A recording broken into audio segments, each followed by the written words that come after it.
Hi, my name's Brownie, and I it feels like one of those weird meetings. Hi, Brownie.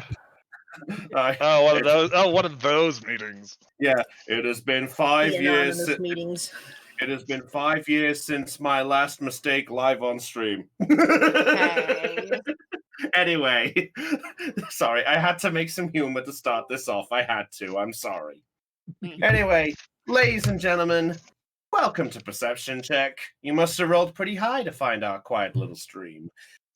Hope everyone is doing really good, despite everything else going on. I don't know how else I can word all of that, but hopefully we'll distract everybody with some nice D&D time, because right now, I am your Dungeon Master, Brownie of the Deutsche Games.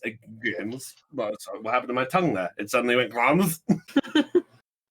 Anyway, and joining us tonight, we've got the Ragtag crew as you, hopefully, know and love them. I'll just get some music playing because it just feels a bit empty. There we go. Get some music playing. We're joined by there we go. We're joined by Kotlol. Ayo! We're joined by Del. Hoi, everybody. We're joined by Lena. Hey. We're joined by Heidi. Hello. Sorry, Lena. Sorry, I didn't mean to interrupt there. It's okay. What's up, peeps? We're joined by Aeon. Ready to die. I mean, roll. We're joined by Raven. Indeed. And we haven't got a Caitlin with us, but there's one person who I've saved for last because it is the birthday boy. It's Chopper. I'm drunk. You don't have an excuse. I I have an excuse for once. Hashtag happy birthday, Chopper in the comments. Yes. So the bigger question, is it Magnus's birthday or just your birthday? Let's go with mine for now. Okay. Just verifying for story's sake. So yes, it is Chopper's birthday today. Kate, as well as on the side note, Caitlin might be joining us later. She's had to deal with a bit of a personal situation. Hopefully everything's all right with her. My food just arrived. I'll be back in a minute. Oh, yeah, because he's the birthday boy. He's getting a special treatment today. Just a special one. This doesn't mean he's getting enchanted items. No, it's not that much of a birthday gift.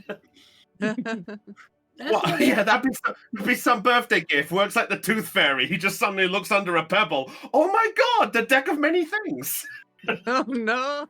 Oh no, we're not Ooh. bringing that abomination into this campaign, are we? I said no. I have Good. said to myself, I will not bring that in unless completely necessary as a story element, since we're not there yet. Oh, it's on my backstory now. Aw. No. All right. Now, one thing I just have to clarify, just to bring up here. For those, if you are watching us live on the Twitch end, if you're watching this as this is going up right now, I've managed to come across a extension that can help to get character sheets up. So if any of you guys watching want to see them and see like the statistics and things, feel free to let us know if that's what you want to see. If you're not bothered, then I have nothing else to ask you. But apart from that, I think that's the major necessary news. So, hang on a second. Give me a second. Wait, what happened? Oh, okay. Sorry. Just suddenly got a text message. I just had to verify it because it was like, why do I have a text now? Anyway, I've kept you long enough. So, I don't know if Chopper is still grabbing his food. Can we kill people now? No? Within reason. Within reason. I understand. I can understand the temptation to kill someone. Just please give it a good reason. I mean, I have a knife. Not the hobos. Anyway, ladies and gentlemen, welcome back, Chopper. Thank you. Nice. Right. And also, I'm going to be nice just before we quickly start. I will be nice to the birthday boy today. Chopper, Yay. Yes. for this session only, you have a free inspiration die. Nice. But Thank you. remember, it's a free one, so if you don't use it by the end of this stream, it's gone. Just as a clarification. All right. But I have to give him a nice treat. It's my birthday gift to him. If he avoids him dying, it works. Yes. Anyway, players, I've kept you long enough. Ooh. Are we ready? Are we ready to play? Indeed. Not now, Dal. No All Mortal right. Kombat. All right, all right. All right. So, ladies and gentlemen, last time on Perception Check, the Hope Finders, enjoying their time in Creo for what it was worth, had managed to solve a couple of situations that came up. They managed to cure Trilly's brother of the chill, a condition that is mostly affected in this part of the continent. They managed to try to organize a deal for the sake of Trilly's parents in the process. Magnus proved his efforts and gained a little respect of the townsfolk in his process. And Liam and Goldie managed to figure out a bit of interesting news involving an extra member of the Black Pen supposedly lurking around. You also, thanks to Magnus and the situation of the negotiation, you managed to sort out a deal, which was to explore the Crystal Gleam Mountains, supposedly the spot where the parents of Trilly are being held. But on the last episode, we had a bit of a bombshell as Trilly made a suggestion that may not have come out as an agreement. And that is where we begin our this episode here. So, give me a minute here. Just going to put some music on here. Get the music on. So, at this point, Hope Finders, with all of you back together, Trilly had just spawned this news on you. For the sake of it, Trilly, could you remind us what that question was? Or suggestion, should I say? Really have been looking rather uncomfortable and said to you all, I need you guys to promise me something, and I don't think you're going to like it. I need you to let me die. Yeah, not happening. All that weak build up and not. Nope. Ursula's just going to look at Trilly with wide eyes, and she's going to be like, "Are you mental?" Yes. No.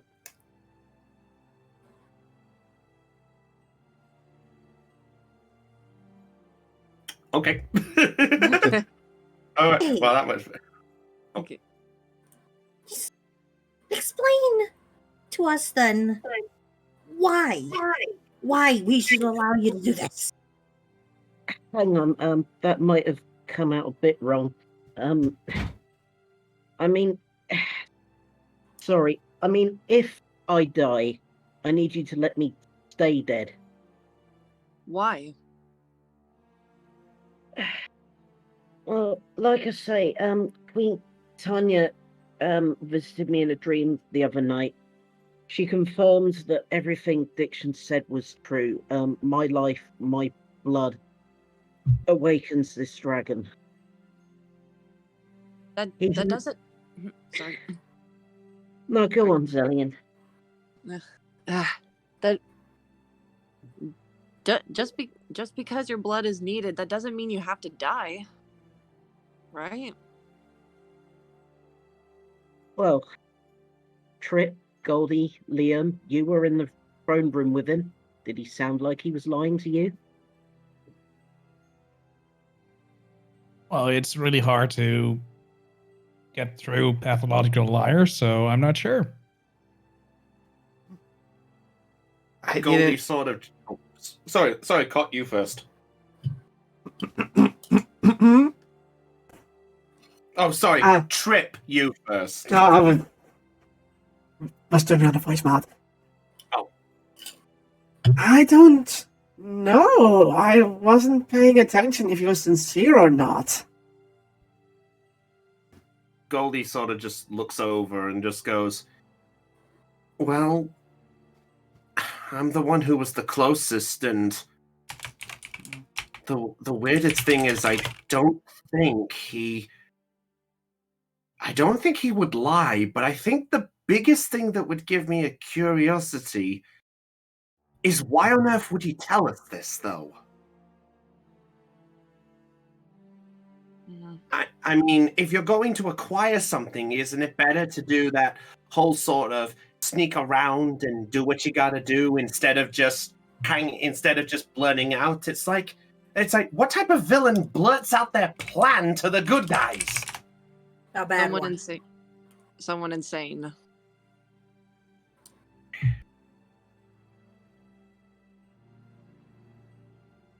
Goldie just sort of looks back at you, Trilly, for a moment, and she just looks at you with this sort of that look of she isn't sure if it's the right thing to say, but she hesitates for just a tiny bit, and then she looks again and goes, Trilly, you know we care about you. That's the reason why we don't want you gone. But this request is nuts. Don't want me gone either, but if Diction gets hold of me, you heard what his plan is. That's the exact reason why you need to stay alive, is so that he can't resurrect that, so that he can't go through that plan. Exactly. I have thought about that as well. You could just stick my body in the dragon shard. He wouldn't be able to get it there, would he?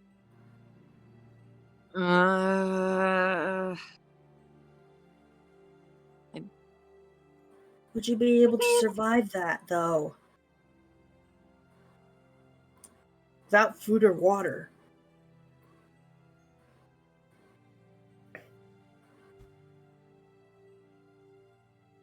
It alone. With dragons? Yeah, with dragons. I mean, that, depending on which shard. I mean, you'd have company, but, do they want company? Like I say, if anything happens to me, if I die, then stick me in my body in the shards. Keep it out of Diction's reach.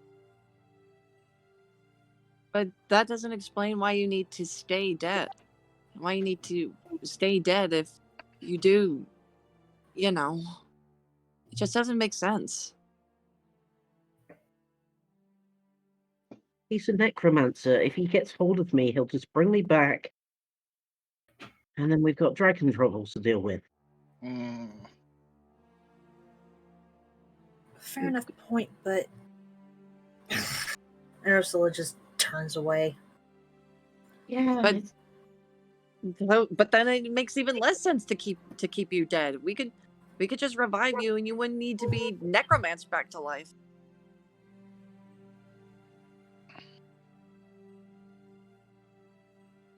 At this point, Goldie just sort of just shakes her head a little and looks back over and goes, anyway, let's get back to the topic in hand. I mean, not to say that Trilly's question isn't important, but I think the bigger situation is if we don't think about that, we at least have our clear mind for what we're trying to do, right? Right. I mean, the main priority is making sure that Trilly's parents live to see the next day. I mean, that's right, isn't it? Right.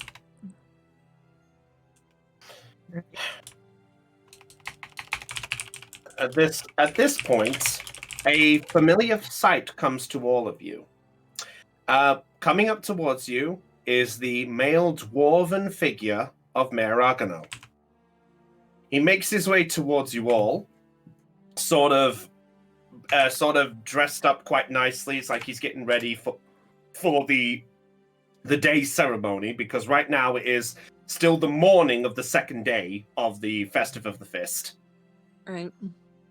And he comes up to all of you and goes, "Ah, I see you're all together. Good morning, everyone." Hey. Hello. Morning, Mayor. What's with all... you all look like there's some dreariness. Have I come at a bad time? Mm, It's fine. We'll it's just something between the group. That's all. I see. He looks over at you, Topaz. Topaz, is this true? I believe so, yes. Is it important? Topaz then turns to the group and looks. Is this of importance? No.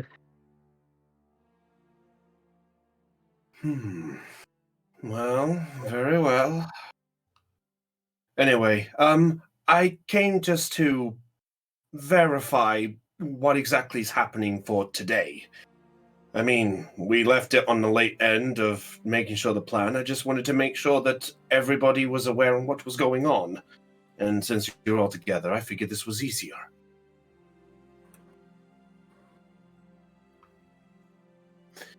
So basically, a short version is, what's your plan?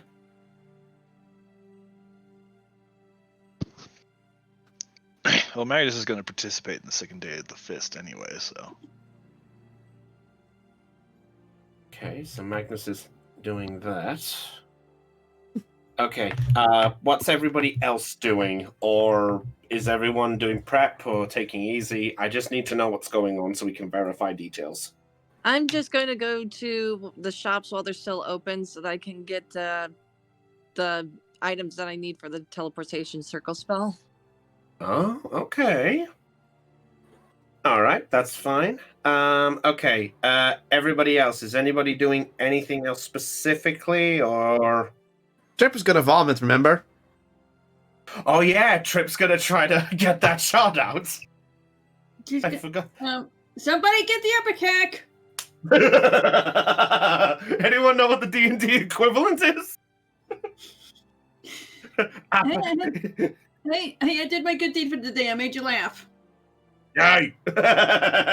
Okay. Okay. You know, I'll say. Let's give context. There's one thing I need to do this. All right. So, Zelion, are you going off now to go get that stuff? Yes. All right. No problem. Magnus, you're getting ready for the second competition. Indeed. Okay. Okay. Trip is gonna go acquaint herself with an old friend. Oh. Okay. Trilly, what are you doing? To sort of give Trip a hand with this. Okay, fair enough. Literally. Yeah. Liam, what are you doing? He's going to tinker on his mechanical hound. Okay. Ursula?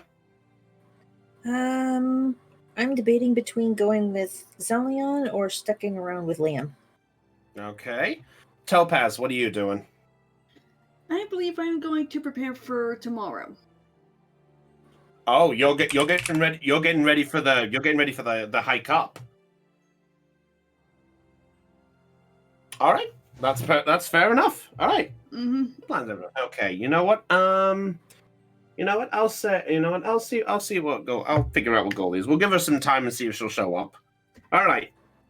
So, in which case, let's get the nitgrit out the way. So, as you all go off in your separate directions for your reasons, Tell you what, let's get Zelion quickly out the way because he just wants to buy some items. Okay, Okay. what items are you looking to buy?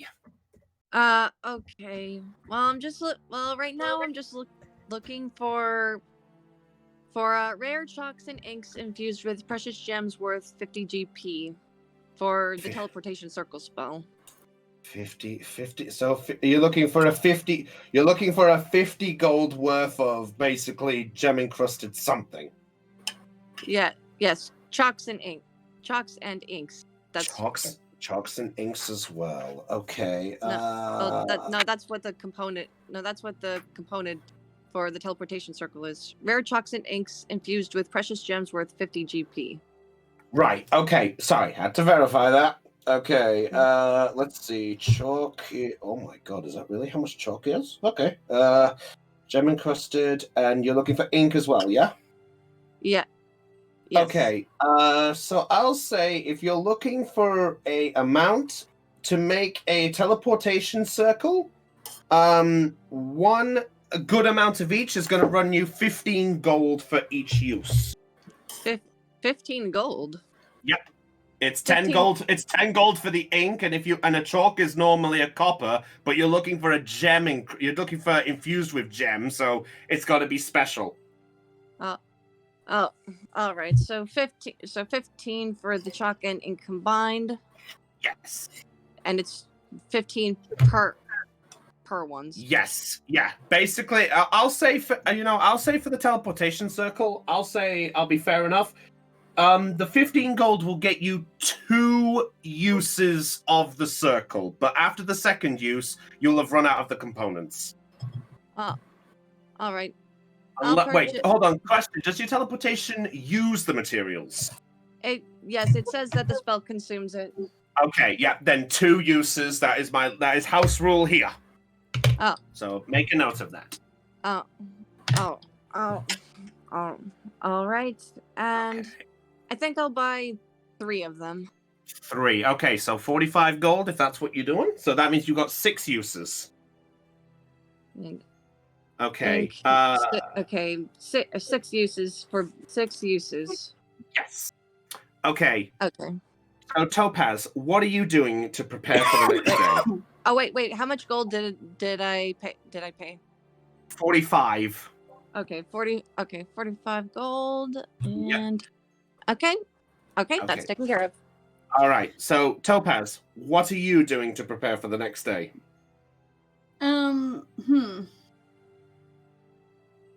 Like stretching out my legs, exercise routine, that sort of stuff. Okay, so you're essentially doing like a day of training, essentially. Exactly. Yeah, pretty much.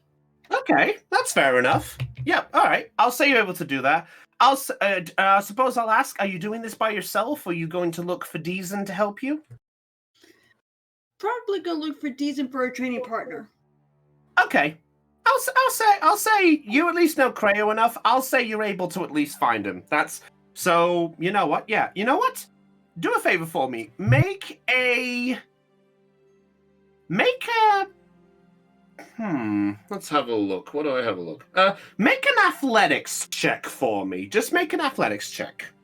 I want to see how effective your training goes. I think that's fair. Okay. Oh, that one! That 1 for an 8. Oof. Oh dear. Screw it. Oh well, that's fair. It happens. All right, I'll say it does. I'll say the training does you good. We'll get to that at the end of the day. Okay. So I'll just make a note. That's fine. It happens. Okay. So, moving off that, quickly moving onwards. The tinkering. Raven and Liam and Ursula. What are you two doing there? So Liam says you're tinkering and Ursula's just watching. So what exactly are you doing there? Are you just doing tinkering? Are you talking about something? What are you doing? I'm just tinkering. Okay. How are you tinkering it? Well, I had a bit of damage before, so I'm going to repair that. Okay. And polish. Nice. The old spit and polish. Yes. All right. Okay. I'll say that gives you. I'll say to do that. You know what? Make a Make a wisdom check for me, please. Oh God. Let's have a look. Eh. 13. Okay. It does take you a little bit of work to repair the damage. I'll say after about an hour's worth of tinkering, you've got it back up to scratch. So you've wasted an hour into the day, but you've got your machine back up to scratch. So I just figured to make the check just to see how long that would last. Mm-hmm. Okay. Ursula, are you with him the whole time? Yep, I am, and Okay. I'm watching him work. Okay. You're just watching him, nothing much else? I'm also taking a gander around town, seeing what all everybody's doing. Okay. Okay, you know what? Make a name of the show check. You got it. Is that the name of the show? Is that the name of the show? 7, okay. Looks like a standard day. At least for what it is for a festivity right now. Either that or Ursula's just still contemplating Trilly's sudden drop. Yeah, I'll say that could distract you. Okay. Okay. All right. Magnus, how are you preparing for the competition? Are you so? Just to let you know, so it's the same registration style as before. So if you're doing the registration, this one it does cost to enter. It is 1 silver piece to enter. I thought I had a gold ticket, so therefore I'm entered all. You did. I forgot about that ticket. You're right. So, Thank you yeah. for the reminder. So yeah, I'm not paying anything. Yeah, you have the bypass ticket. That's fine. Yeah. So yeah, fair enough. You're fine there then. Okay. Yep. Basically, so, I'm going to be sharpening the rest of my blades for a while. All right, that's not a problem, and then we'll get to the rules of that. Okay. So just to let you know, by the time these guys have finished with their tinkering, the competition will start in about 30 minutes. So you'll have 30 minutes after that for context of timing, just for the sake of that. Okay. Roger that. All right. How do I do this? Trip and Trilly. Okay. Hey-o. All right. So Trip is going to take the special medicine. I'm guessing. What other option does she have?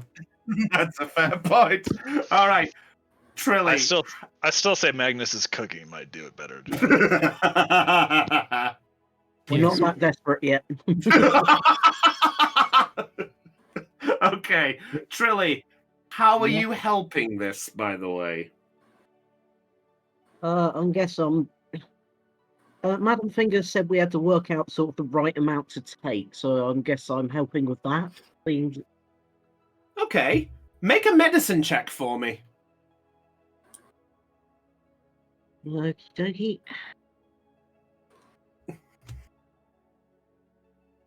I did plan all this out. I'm sorry. Why do you apologize for planning things out? I apologize for planning things out. I'm sorry. Okay. I apologize for not planning things out. When do you not apologize then? I'm sorry for not saying sorry. I wish I had a I'm better joking. medicine I'm check. joking. Low Okay, roll sick. day. Low roll day. So far, Raven's the only one who's rolled the highest. That's an omen. All right. So Trilly. Okay. All right. So, do you remember the measurements based on what was said from Madam Fingers? If you wrote that down, just to I check. don't think I actually wrote that down. Oh dear. Trip, did you? 1 teaspoon for a human, about a normal human. That's it. Yeah. So I'll say based on that, Trilly, it's up to you to make a random guess. Oh dear.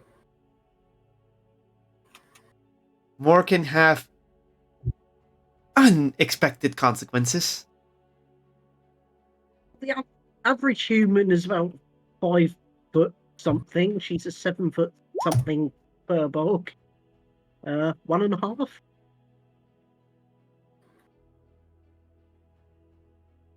Okay. Is that what you're going for? Yeah. So Okay. Trip asks, How do you measure half a teaspoon?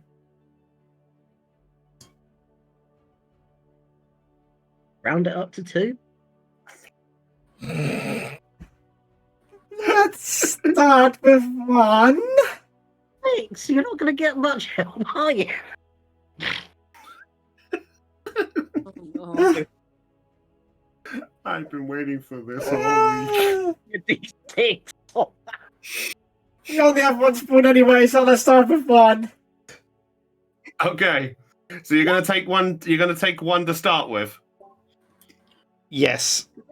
That's a good question. How much of the stuff do you give a 7-foot furbog? That's what we're gonna find out. Okay, so you take. So I'll say you're able to acquire a teaspoon. Yay. Thank God Do you- Topaz is gone. Oh, all right, no problem there, Topaz. We'll get to your training day because you're doing this the whole day. You said, yeah. Yes. Okay, that's just have to verify that. Okay. So Trip, you take the first amount. Uh-huh. Nothing happens. Blink, blink. Whip, whip. The drain pipe needs fixing. She looks at Trilly, and goes, I feel nothing. see, I told you it might take 2 of them. Oh dear. I guess so. So, she pours in a second teaspoon and downs the teaspoon. You're going for a full second. Full second. Okay, fair enough. So, you take the second amount.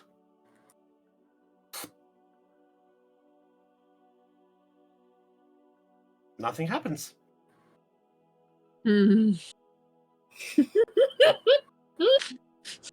Wait, wait.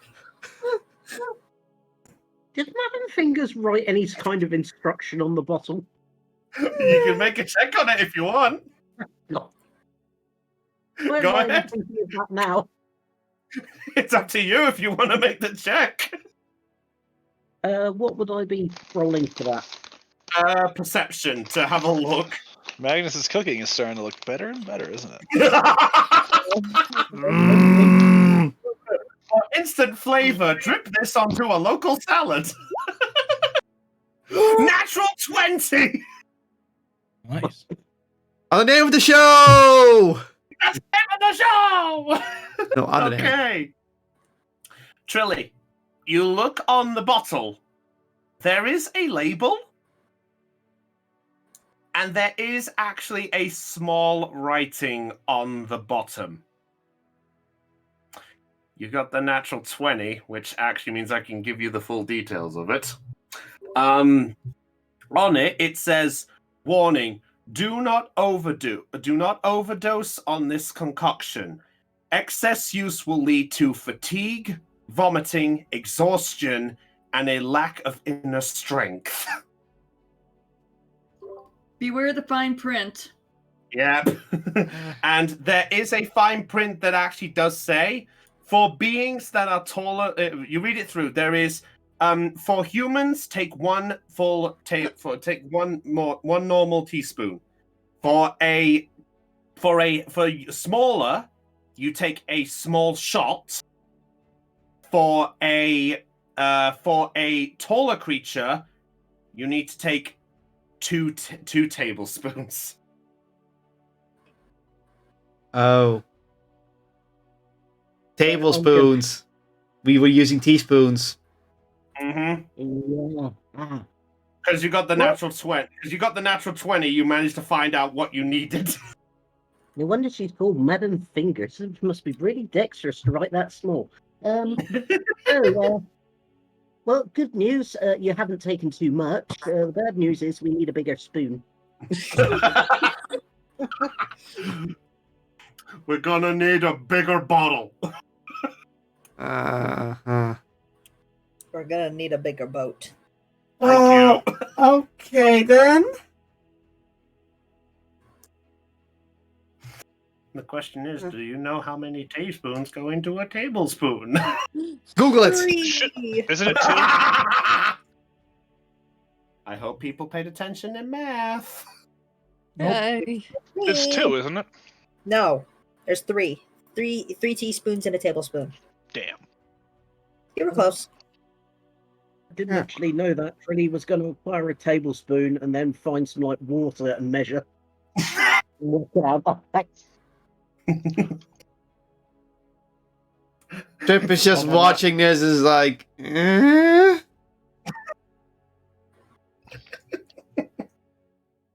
What are you doing? She's waiting for Philly to be done.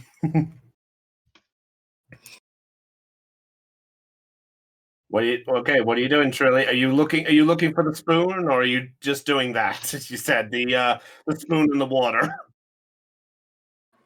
Taking no chances. I'm actually going to go find a tablespoon and then work it out that way, and then give Trip what amounts to a full 2 tablespoons in total. Okay, well, you're close to the end, so I'll say you're able to acquire one. So yes, you're able to acquire one, and I'll say you have a chance to do it. So yes, so if you want, you can now do what you gotta do. Okay. Scoodly-boo. Skip it up and da. This is something I do not want to visualize inside my head. Too late. Trip sighs and takes the rest of the medication he has to take.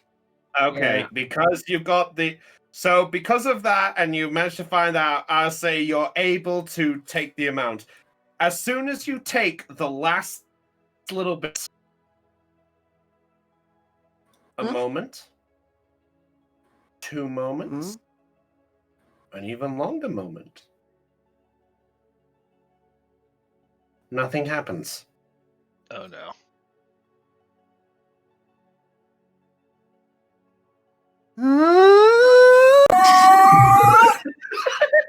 Oh no. Nothing still. What?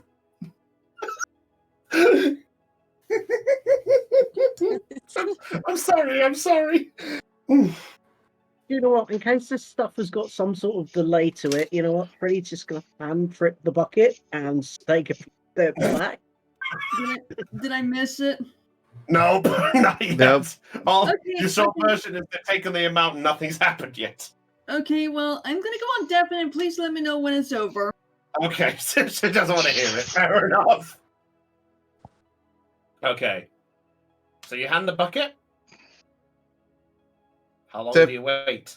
Trip holds the bucket and looks at it. Well, then I guess she waits at least 5 minutes. Okay. You wait the 5 minutes. Nothing happens. Trip looks at Trill. Like, how long do you think this is gonna take before it takes effect?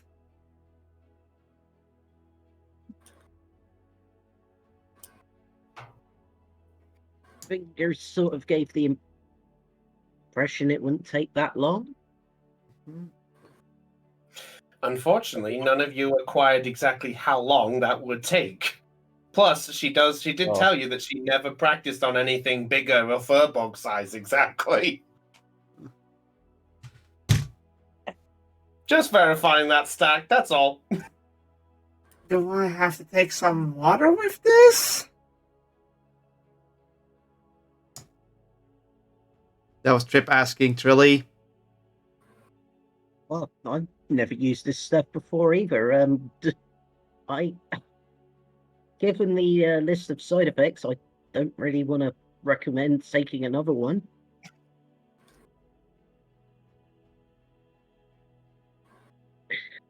Then again, it's probably going to be preferable to the shards doing what it's going to do. do. Aww. He just pat. Yes, he just pats her belly. He's like, come on. Come on. Work, damn you!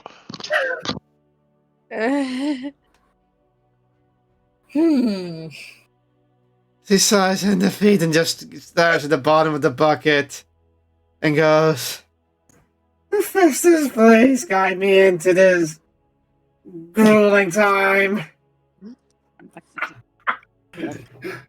I love this.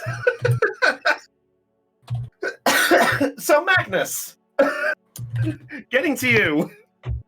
Yes. Magnus has been waiting. Let's give the birthday boy something to do. So, Magnus, you manage to you get yourself set up, and sorry, up to you, Heidi. We can get to that in a moment. After Chopper's done. Yeah. So, at this point, let's see. At this point, sorry, let me get the music. Is it safe? Yep, it's safe. Nothing happened. At the moment. Thank You're you. fine. Yeah, you're fine for now. Don't worry. All right. So, Magnus, Yes. as you're waiting for the competition, actually, just curiously, what are you doing in the time beforehand? Is it just sharpening the blades? Are you doing anything else? Yeah, I'm sharpening whatever I have on me at the moment, which happens to be everything minus my vorpal blade. Okay. All right. So, a couple of minutes go by, and you see that there are a large group of people gathered around. There are about 32 altogether. You being one of them. So there are 31 others with you. As you are preparing yourself, Mayor Organor suddenly steps onto the stage and goes, "Welcome, everyone! I hope everyone had enjoyed a pleasant night's stay in our fair town. Now begins the second day of our Festive of the Fists. Yesterday we had our combatants use their powers of physical muscle. And now it's time to see how the true power of the blades are what's needed. Now, let me verify the rules of this competition, just so there's no confusion, and for anyone who is new here, or maybe lack of memory," and a few people begin to chuckle at the sight of that. You could tell this is him trying to work the energy as it was. And he goes, "Right, so here's how this works. Each of you will only use one blade. You will have 5 targets to cut down, all in variable, measurable defensive skill. Your mission is to cut them as clean down the middle as you must physically possible. You get bonus points if you manage to do a complete straight line straight down the middle. The top 10 with the most points will go through to the next part of the competition. We have our adjudicators here on the side, and there you see a familiar sight. You actually see the blacksmith of the town where you left the weapon, Magnus. And there's also 2 figures who you don't recognize there. Both of them male. One of them, if it helps, one of them is a elvish in nature. He sort of looks kind of swole-like. He's got a dark-coated skin on him and is dressed in this nice, fine-tuned armor. The other figure is a... Excuse me a minute. Let me verify this.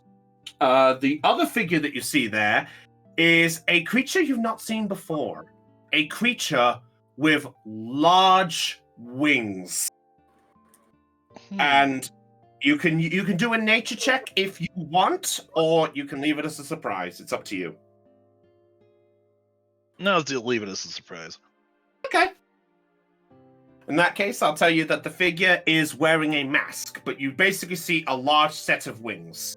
Right then. And the figure's there. He goes, Our three judges here are masters of their old arts. We have our very own master blacksmith of our fair town, who is happily to oblige on the strength of the blades, make sure they're all fantastic working condition. And our other two puntatons here have come all the way from Velvet in order to acquire their martial prowess, as it was. Now then, reveal the targets! And with that, you watch as a load of guards make their way into the center. And they're all carrying variable different size of these targets.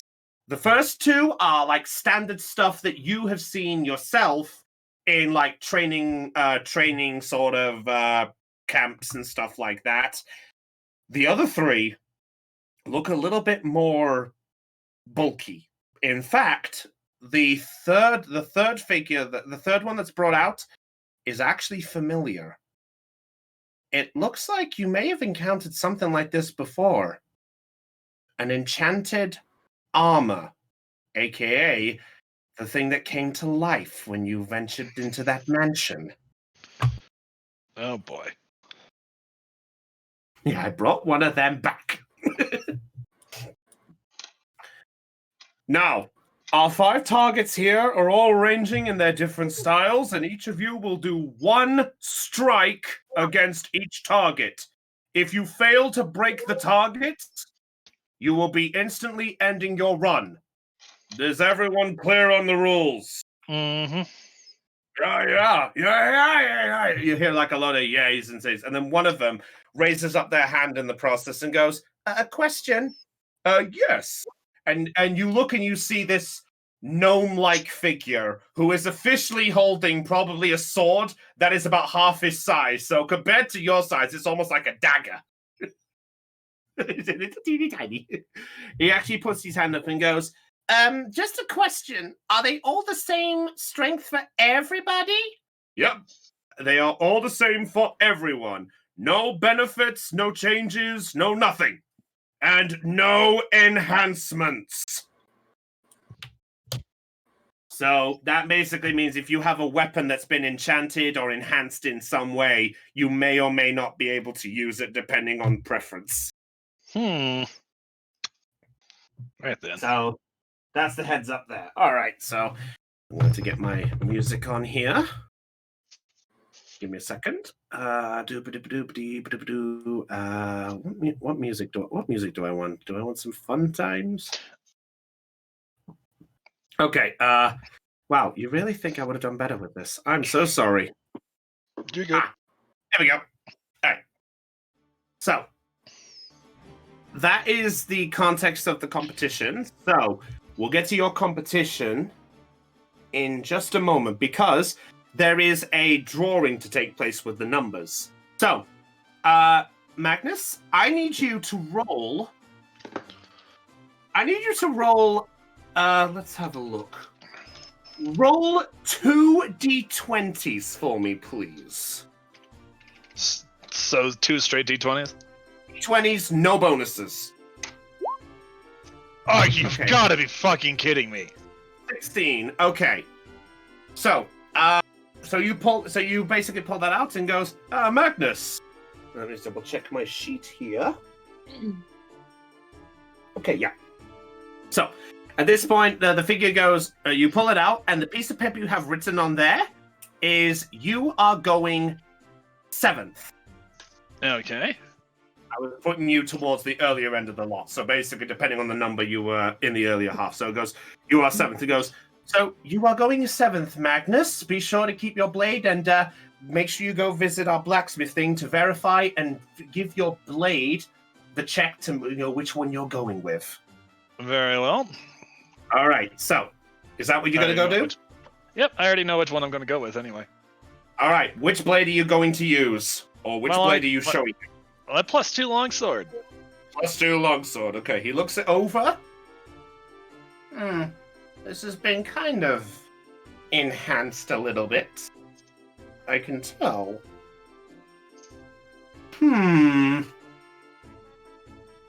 Is this the one you're planning to use? Indeed, it is. Very well. It's just below the requirements. Just. So for you. So your blade is accepted. So I'll just mention this right now. It basically had to have been a base weapon, like a standard starting weapon, but no more than +2. If it was a magical one or one you made yourself with enhancements, it was not going to be allowed. Yeah, I kind of left that one on a grave site. Yeah. Had to verify that one. All right, so before we get to that, let's go back to Ursula, because Ursula wanted to try something. Ursula, so I'll say, after you finish up with Liam, you go for the wonder, and you find the sight of a furbolg leaning over a bucket, and a halfling looking concerned. I walk over to them, and Okay, I'm gonna dip in now. knew that was coming. And I just look at them like, what are you two doing? Well, you know, the medicine, we're waiting for it. Oh, right, you guys were going to try that potion thingy from that, what's her name? Madam Toes or something? Madam Fingers. Thank you, Fingers. I don't know why she would give you fingers when it... Anyways, is it, like, what's happening? Is it working? No. Trip just shrugs like, yeah. Well, lucky for you, I have a method that might work wonders. Did I hear what noise I thought I heard? Trip blinks Cracking her knuckles, fingers yes. and looks at her. And that is... Stand up straight for me a little bit, Trip. Oh no. Trip does so and looks at her. I had to do this on the kids after my father's, and she gives an unarmed strike at Trip's gut. Okay, I need you to make a medicine check for me. Actually, Okay. no. Nature check.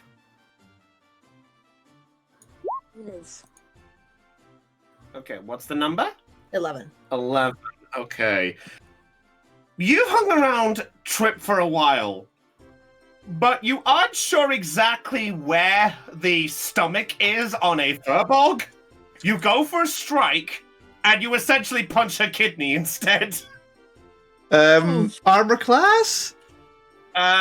You know what? You go for the strike and you go for the kidney. So now, Ursula, roll the unarmed strike. Alright, To where's hit. that? Here it is. Kidney punch. Oh my god, 22! That's my armor class exactly. So it hits. So yeah, so it strikes. So in a quick succession, boof! Right into where she thought she aimed at your stomach. He actually aimed at your kidney instead. Oof. Oops. Let me think of how to react. Ow!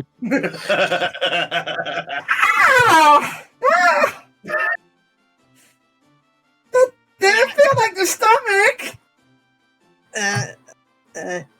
Ursula just kind of cringes. I thought that was your stomach. Sorry. Trip is just holding her, where her kidney would be by their side, like. Eh. Usually that works.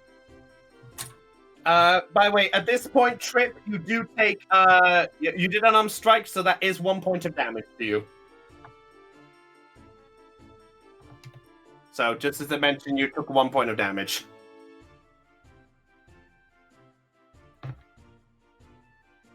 Yeah. Ursula did more attacks. Ursula did less attacks on Trip than I did with my characters, and did more successful hits. Heck, you armor class. See, now that Okay. this is not working, Ursula is just going to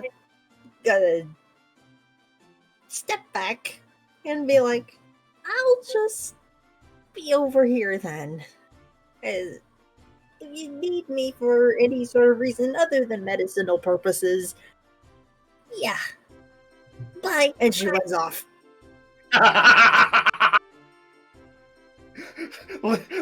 So you two watch as Ursula has just got bye. Hang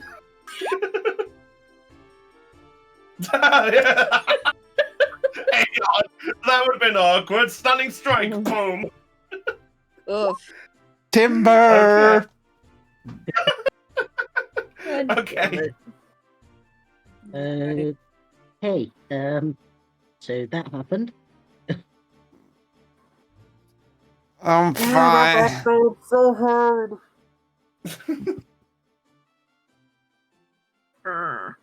I'm fine. So All of a sudden, there is a gurgling coming from within you. Gone by, it begins to bubble up, almost like the equivalent of drinking a lot of soda pop that has a very big amount of fizz to it. And with one big sort of moment, I need you to make a Constitution saving throw for me, please.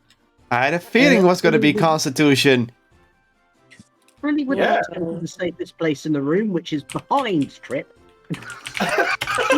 Are you sure about that? Are you sure about that? Let's find out what this check says. Oh no. In that case, how fast can I get to the door? Watch as Lena comes Oh. back in. Oh, God. Oh, Oh, no. Lena's So gonna Trip, come back in soon. so you managed to get yourself back up, but because of the amount of wind that has been knocked out of you with the kidney strike, your breathing is heavy. And in quick succession, you managed to bring up the equivalent of what you had for that breakfast. It is there, and right in the pile in the middle is the dragon shard. Ew. I had to put into it. I'm sorry, but Trip, Point just of- as you're about to Oh. make a breach for it, as you're about to make a breach for it, you feel another bubbling within you, and Oh, you actually begin to basically barf out blood. oh, not good. Because of the Constitution saving throw, that was the fail there. So I'm now going to have to roll percentage die to see what happens to you. Before that happens, can Trinity quickly snatch the shard out of the pocket? You know what? Make a dexterity check to see if you can get in there before this. Sleight of hand, you mean? Yeah, slide. You know what? Sleight of hand. Yeah, make it sleight of hand. I would have taken the dex check, but yeah, okay. Thank you. What? So it half worked. Natural 20! 20! Again? Oh, what? You got 2 nat 20s! See it, blink of an eye, shard out of the bucket in the water to clean it off. Okay. All right. I'm now going to roll my percentage. Let's find out.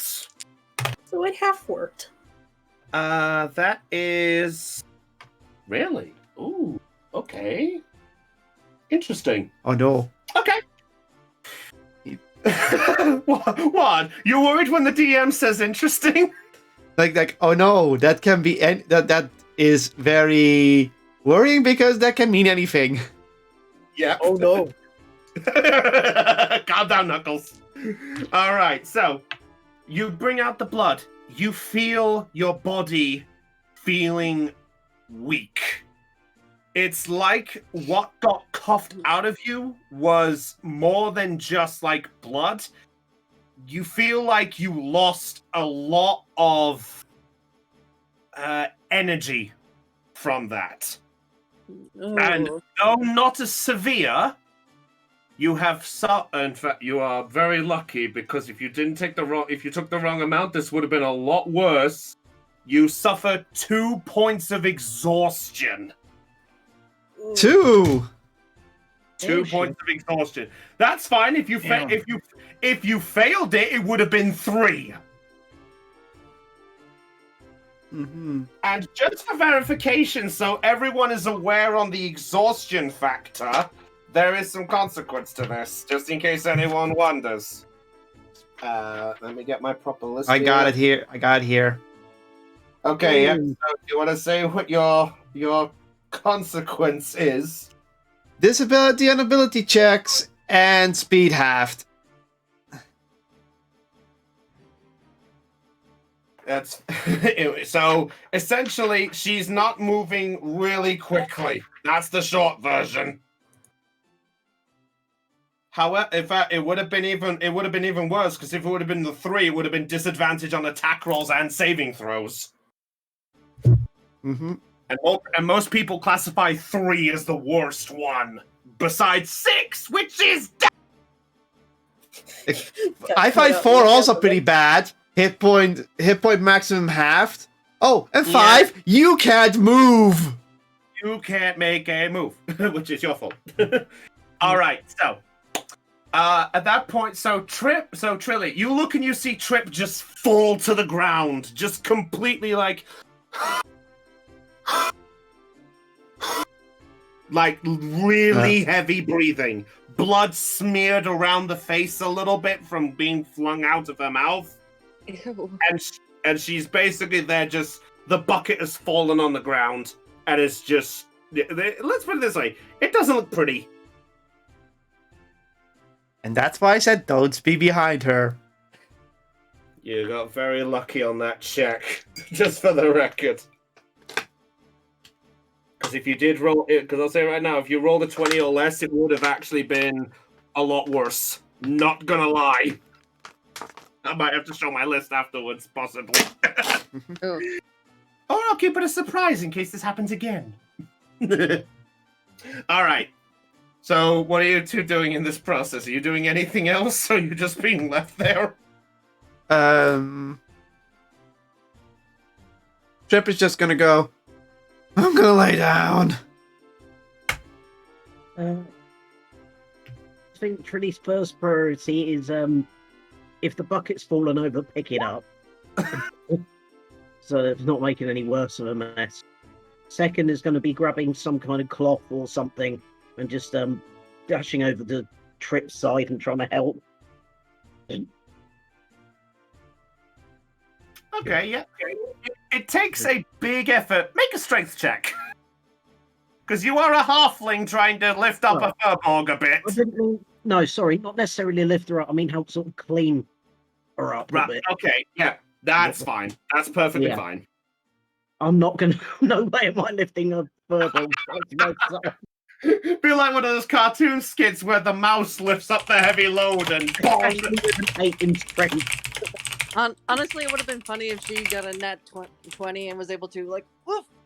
That would have been awesome. Yeah, I was asking if it was safe to undeafen and turn my audio back on. Yeah, no worries. Yeah, Heidi said I think It wasn't so. graphic. It wasn't graphic, don't worry. It's done. Yeah, I wasn't too graphic. Don't worry. Brownie, I just think Trilly will be unable to because of how heavy Trip is plus what he carries. Well, Trilly's just cleaning you for the moment. Yeah.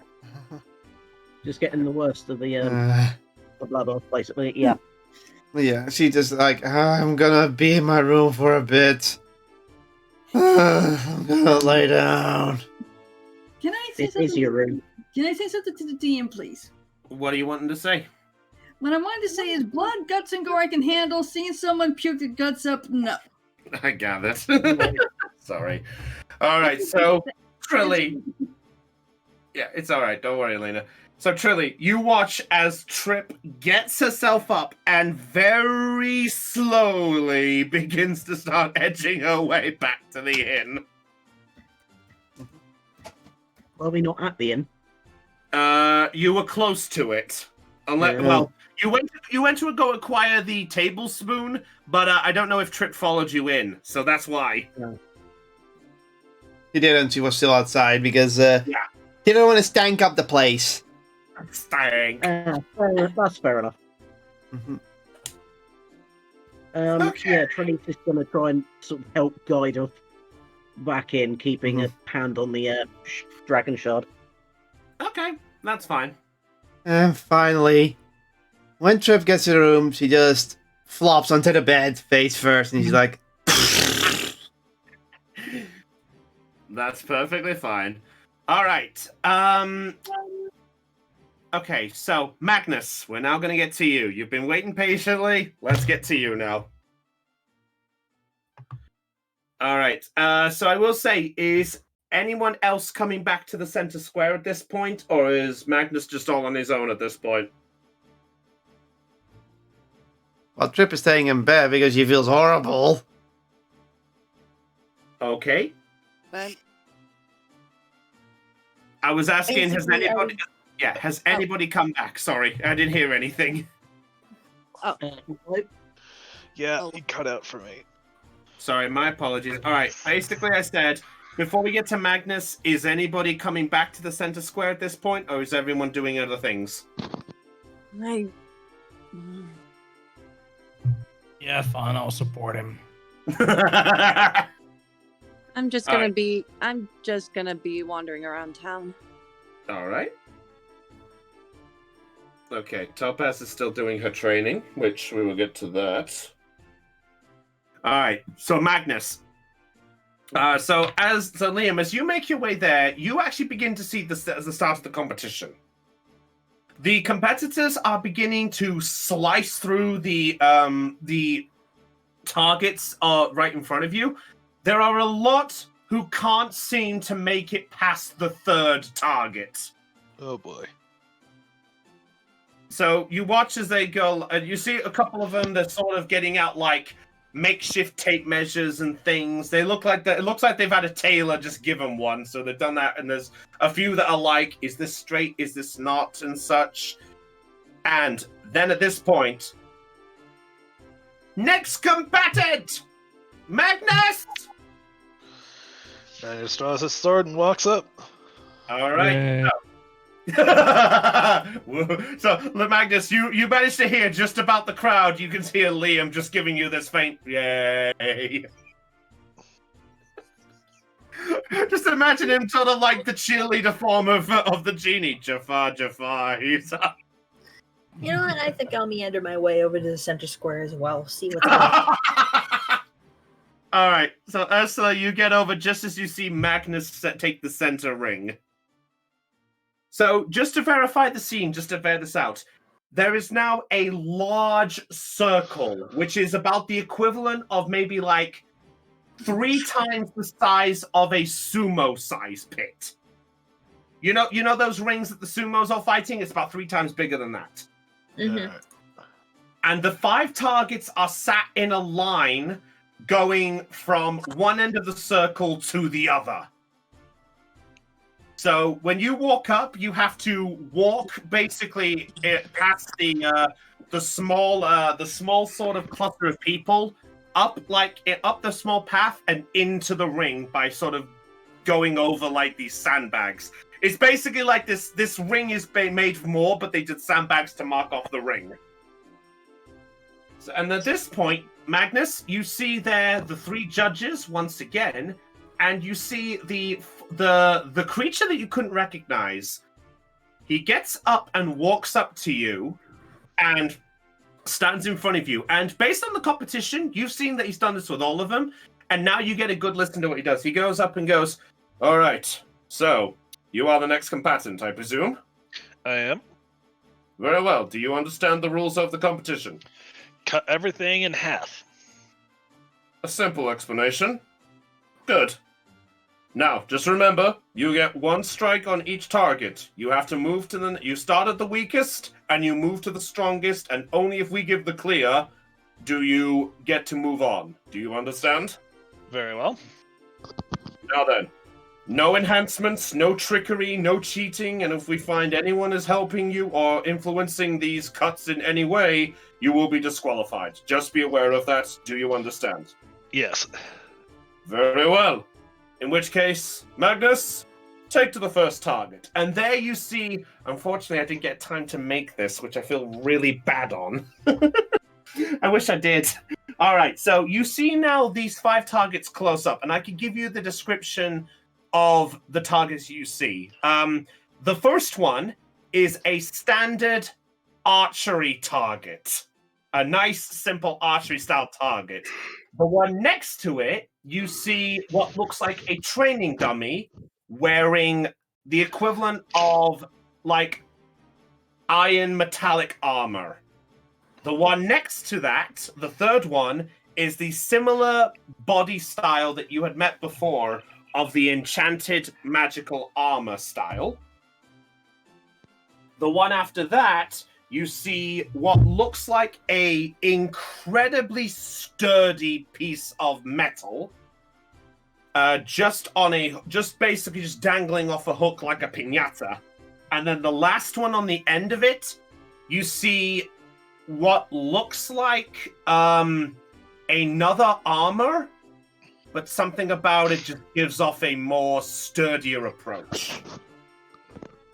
I have something to say in reference to that one that you said looks like a piñata. Yeah? Where's my whacking stick? I think Chopper's got it. All right. Except it's not a stick, but something very sharp. Jose Jalapeno. On a stick. Thank you. Right. I need to get my details up here, so please give your DM just a little moment. Well, actually, we can start on the first target if that's where you want to go start. Bring it. Oh, sorry. No worries. Okay, so just remember, the rules are you only get one strike at each one. So at this point, you see the combatants come up to you, and the other figure you couldn't recognize. He goes, "When you're ready, combatant, slice the first target." So roll the attack. Now, Now. Whoops. Ah, net 20! Wait a minute. Okay.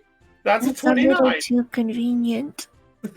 Well, So, that thing basically is vaporized as my sword yeah. goes through. Yeah, I'll say so, yeah. You go for one slice, and in quick succession, almost like a weird, like they didn't see the blade move, you just did a flick up, and the whole target just falls apart completely Like in half. like an anime swordsman. Yep. You hear the crowd at this point go, "Whoa! Wow!" And at this point, you hear the judge at this point goes, "We're gonna need another target. This one didn't do it." Target number 2 time. Okay, so you move to the next one, which is basically a bigger one, and you see it thicked around with the bags. So, roll the attack. 18. 18. That's good. You slice again, and though not as destructive, you can tell its resistance had managed to take a good hit, and right through the middle, you managed to cut the small target on it. So yes, you succeed on that one. The crowd is beginning to get a bit hyped up in such point.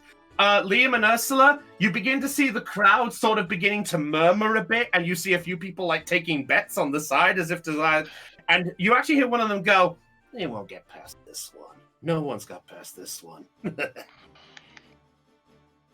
So it's up to you two if you want to react to that, or what you want to do, or you're just going to watch. Remember, no enhancements. I'd rather get thrown out. Yeah, it's down to them. All right.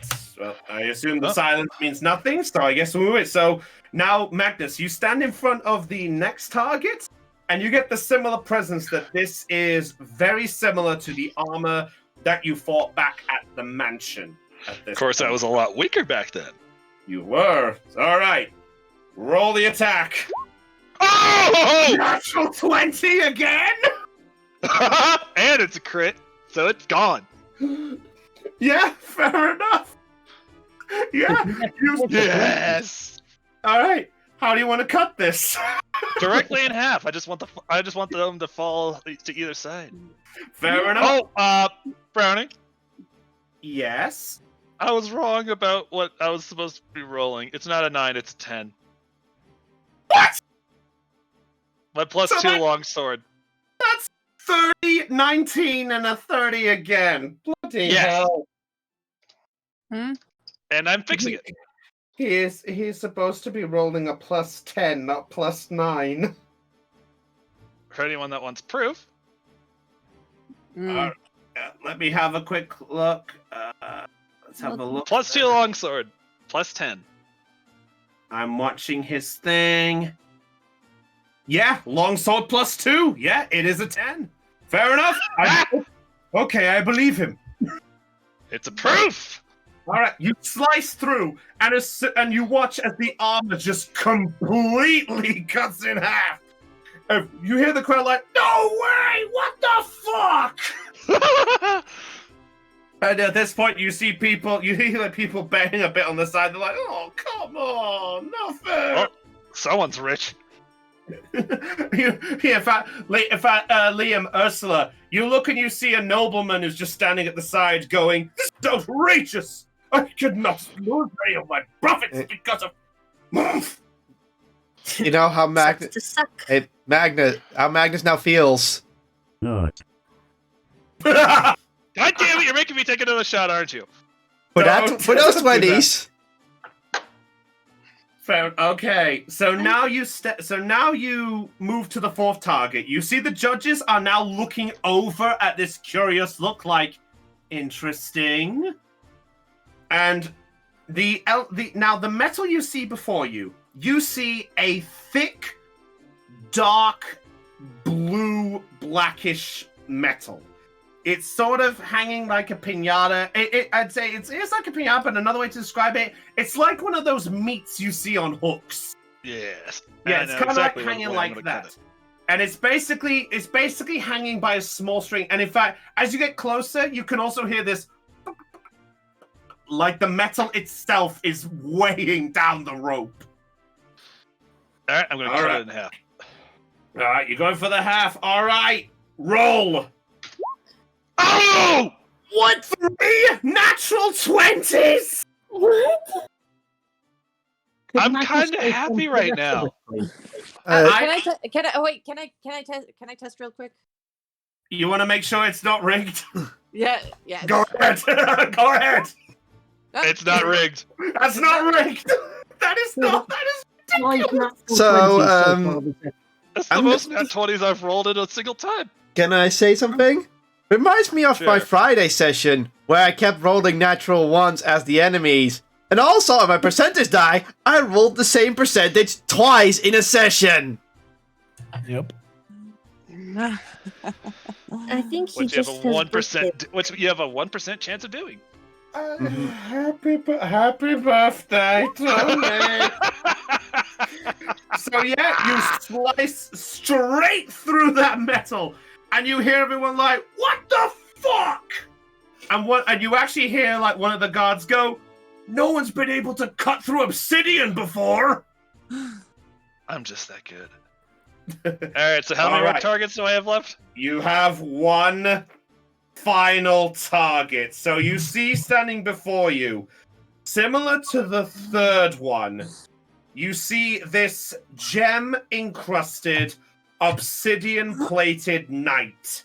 He is standing there basically, he's basically just stood there, just motionless as it was. And before you slice, he goes, "This is a momentous occasion, my friends, for it appears we have not seen anyone reach this level before. Not since our grand old champion before Deezen took the helm. Let's see if this one will take the title back." All right, give me I just have to get my details. Well, I've already gotten the furthest anyone's gotten so far in there, so. Yeah, well, for recent developments, you have, yeah. All right, yeah, sorry, there's a few extra details I have to mention as well. You do also see generating off him this blackish red aura generating off it. And that's all you get from it. I'm ready to roll. All right, roll. 22. I have to ask it just to verify. Do you want to stick with that, or do you want to use the die? I will use the die. I have to verify. Wait. Remember, you have an inspiration die. If I use the die, that means I have to use that roll. Yes. So the question is, do you think 22 is enough? Probably not, but It's up to you. yeah, fuck it. You gonna stick with it? Nope. That is the exact DC you needed. Yeah. 20. I was about to say he may go for broke. Yeah, so I'd like to tell you the creature you just sliced, its the armor of that thing was what's called a helmed horror. And I cut through. Yeah, and it has a DC of 22. Fucking hell. Alright, let's continue. Yeah, so you go for the slice. How do you want to cut it? Let's cut it in half. Well, that's the idea. I say, do you want to do flourish or do you want to just go right? Nah, for let's it? just cut it in half. All right. So, I'd say you have this. You go for the slice. As you strike it, there is an awe and a silence. There are people murmuring, going, "Ha! Of course he wouldn't cut it."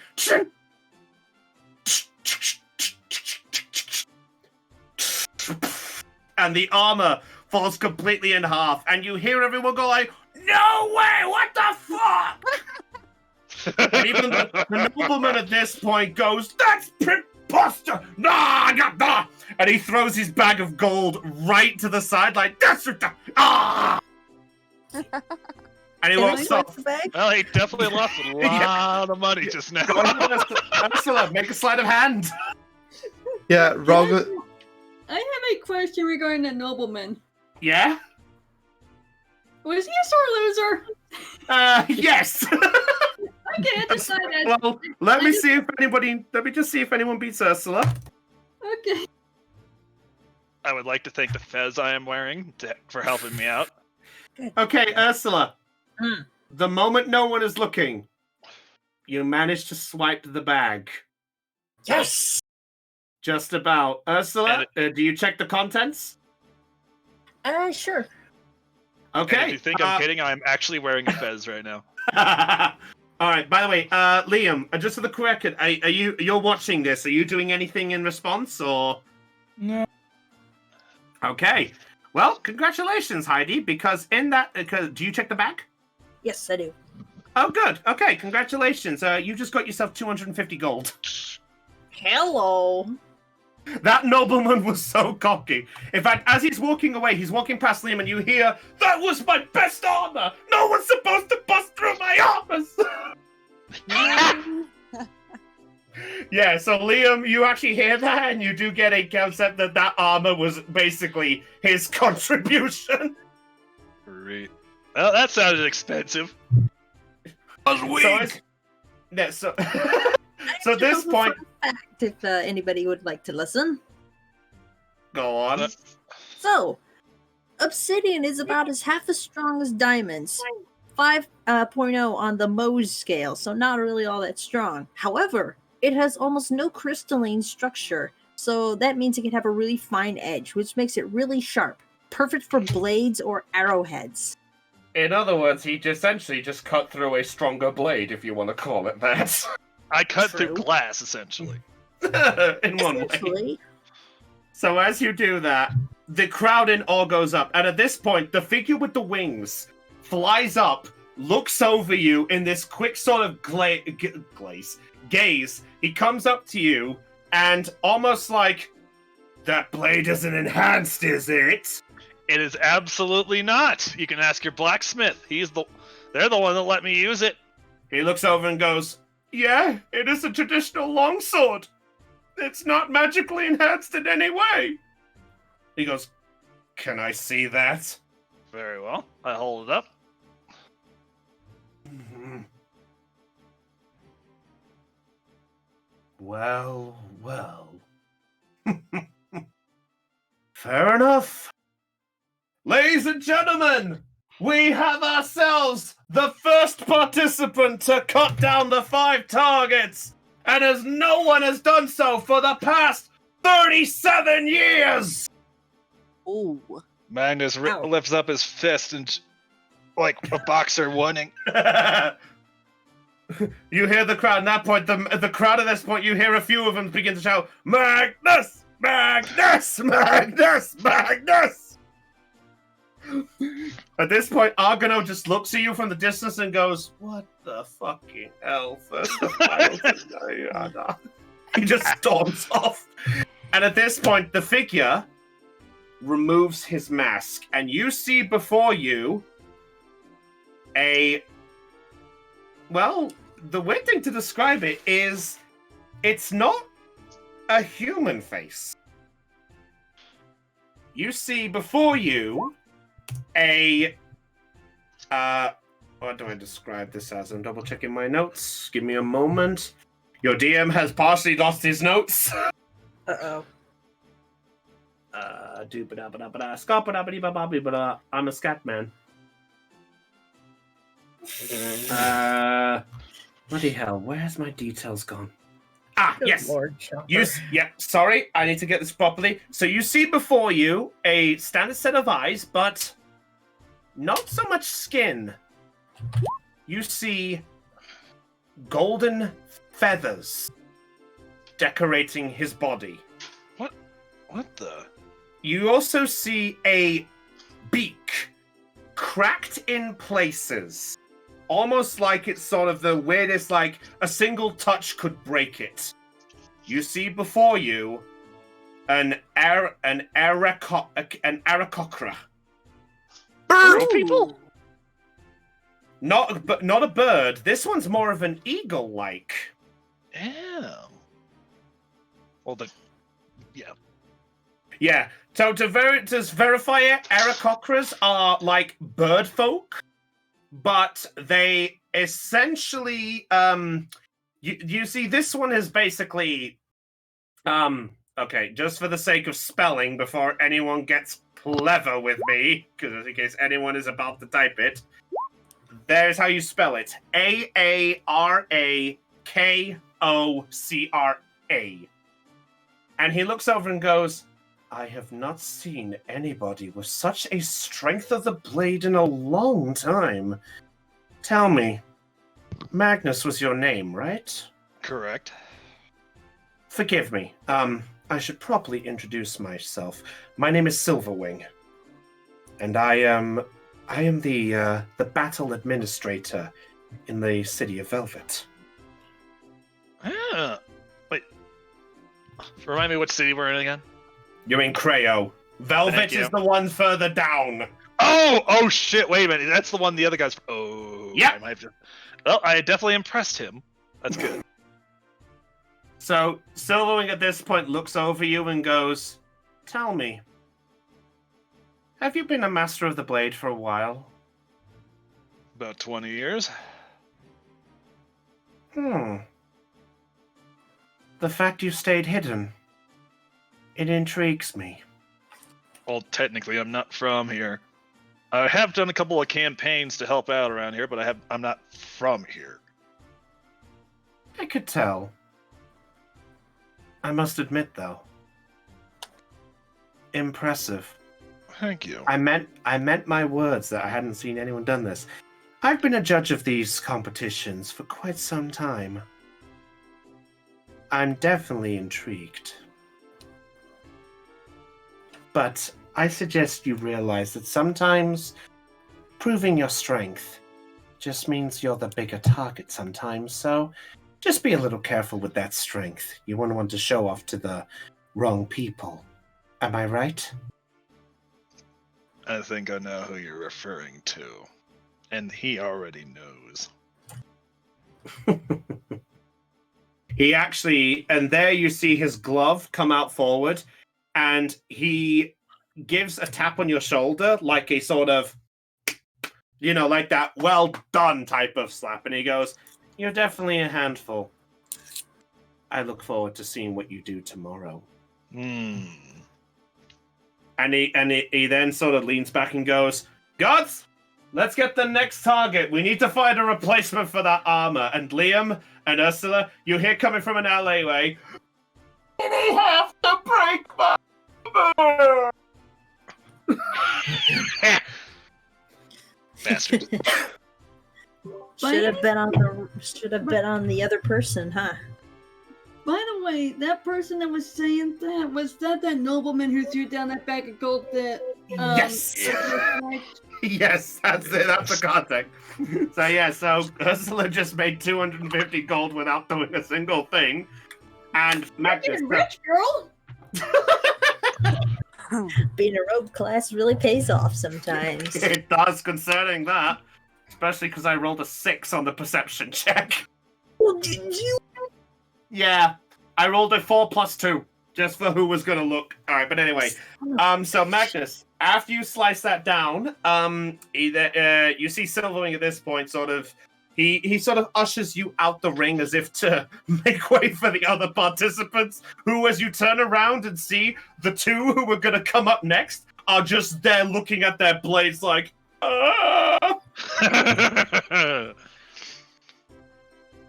He did give me my blade back, though, right? Yes. Okay, making sure. Yeah, sorry. I appreciate that. All right, yeah, so do you leave the ring? I do. All right, so at that point, you do get a glimpse and you see Liam and Ursula at the back of the crowd. I walk over to them. You guys enjoy the show?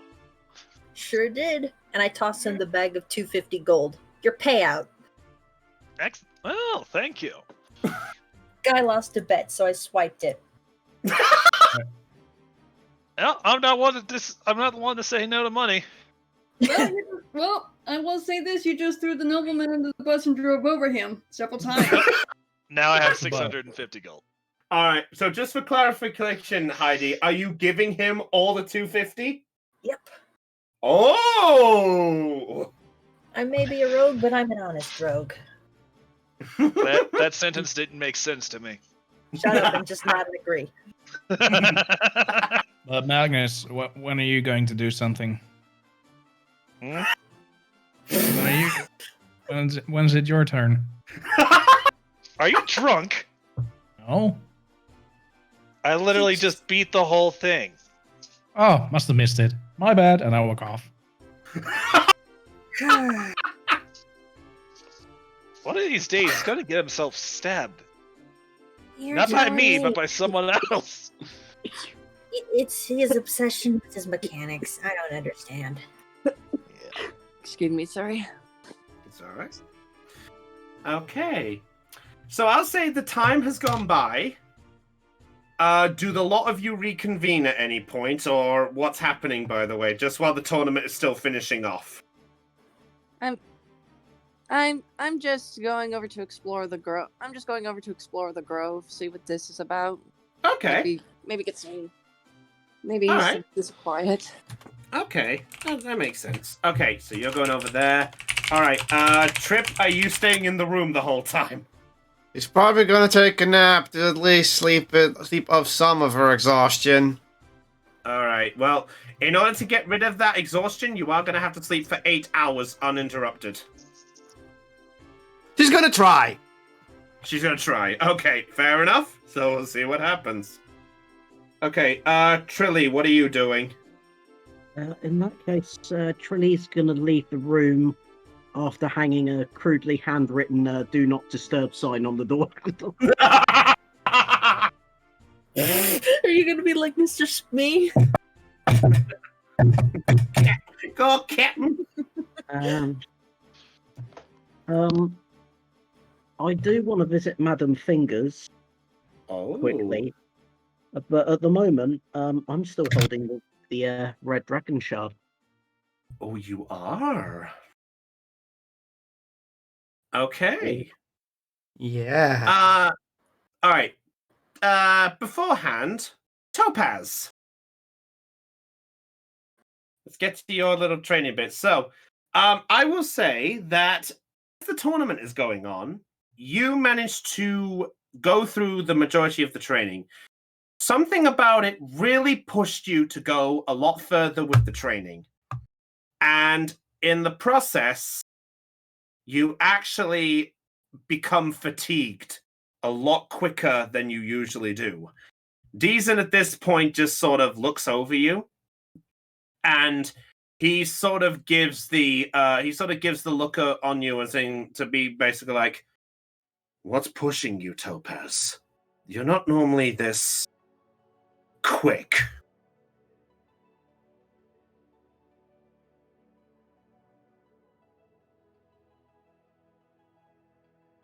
Lena?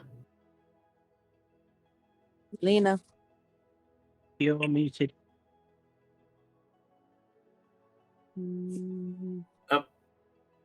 Oh, wait, is she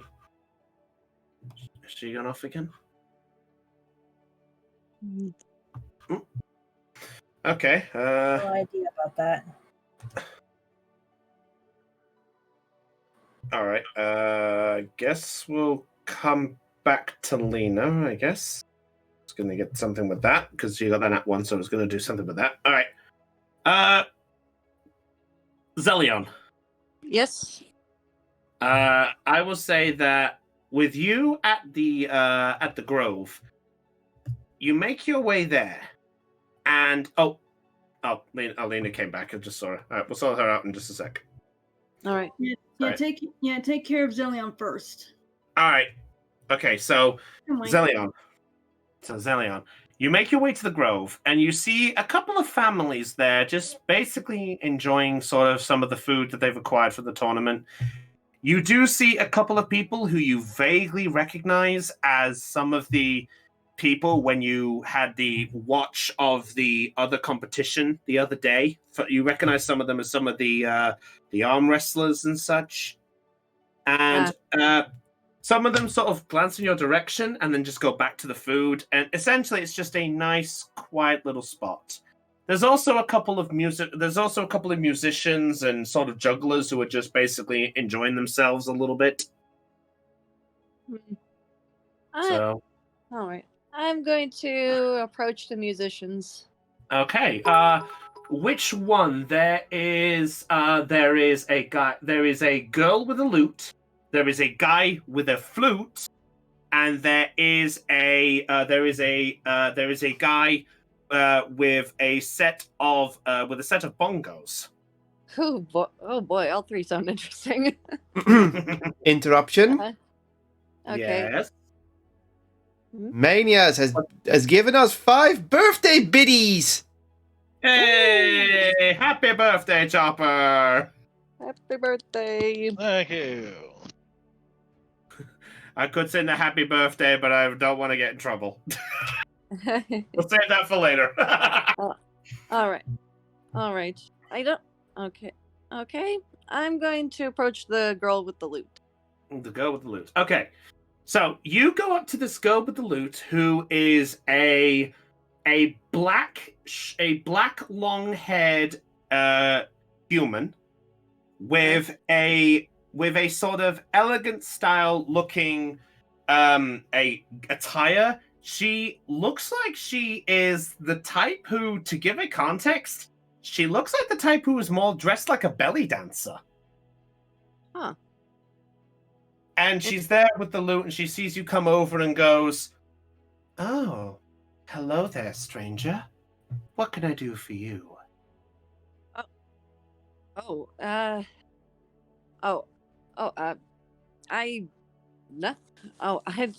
nothing much. Sorry. I'm not interrupting anything. Aren't I? Were you in the middle of practice or something?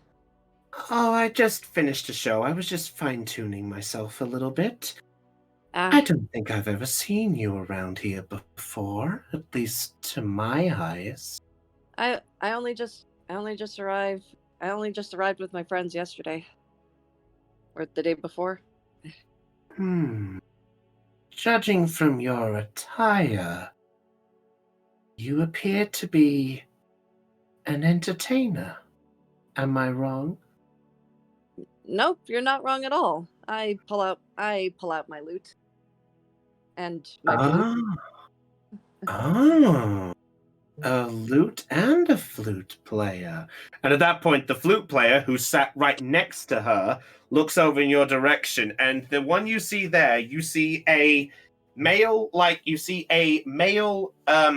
half-elf. Oh. And he is dressed in a similar attire to the girl, but is more sort of masculine style, like sort of muscles showing and such. I guess another way to put it is think that he's almost looking up. He has the top style to Aladdin, but he has a nice, fancy button and a gem-styled pants, if that makes sense. Oh, all right. Oh, sorry, I missed the facial part there. He has a weird sort of black and blue style head, and you can tell that it's sort of black for the most part, but blue on the points of the hair, which gives you the authentic that it's kind of like a hair dye type of thing, if that makes sense. Oh, So, just for the context. yeah, that's all right. So the half elf looks over at you and it's just gone. So you're a master of the flute and the lute. Interesting. My mother taught me a variety of different instruments, but these are the only ones that I'm currently carrying at the moment. I see. What's your name, stranger? I tip my hat to them. Zelion. Zelion, huh? Well, you see the male figure pop up first. He goes, "My name is Rebute." That's Rebute, like the like a standard argument Rebute, by the way, just as the terminology for spelling. Okay, And that's the half elf, right? that's the half elf, yes, Rebute. Oh, And, okay. Yeah. And this girl here is, and you see her sort of lean closer to the guy and sort of like a head rested on the shoulder as if he's like trying to lean into the conversation. And me, I'm Maggie. Matt, nice to meet you both. Likewise. And at this point, Maggie looks up at Rebute and goes, are you sure? Yeah. Don't tell me. Yeah, I have to admit, he is a cute one. And you see Rebute at this point look back and goes, "Look, I told you, you can stop doing that when we're not performing." The Ursula senses are tingling. I look at them both. Are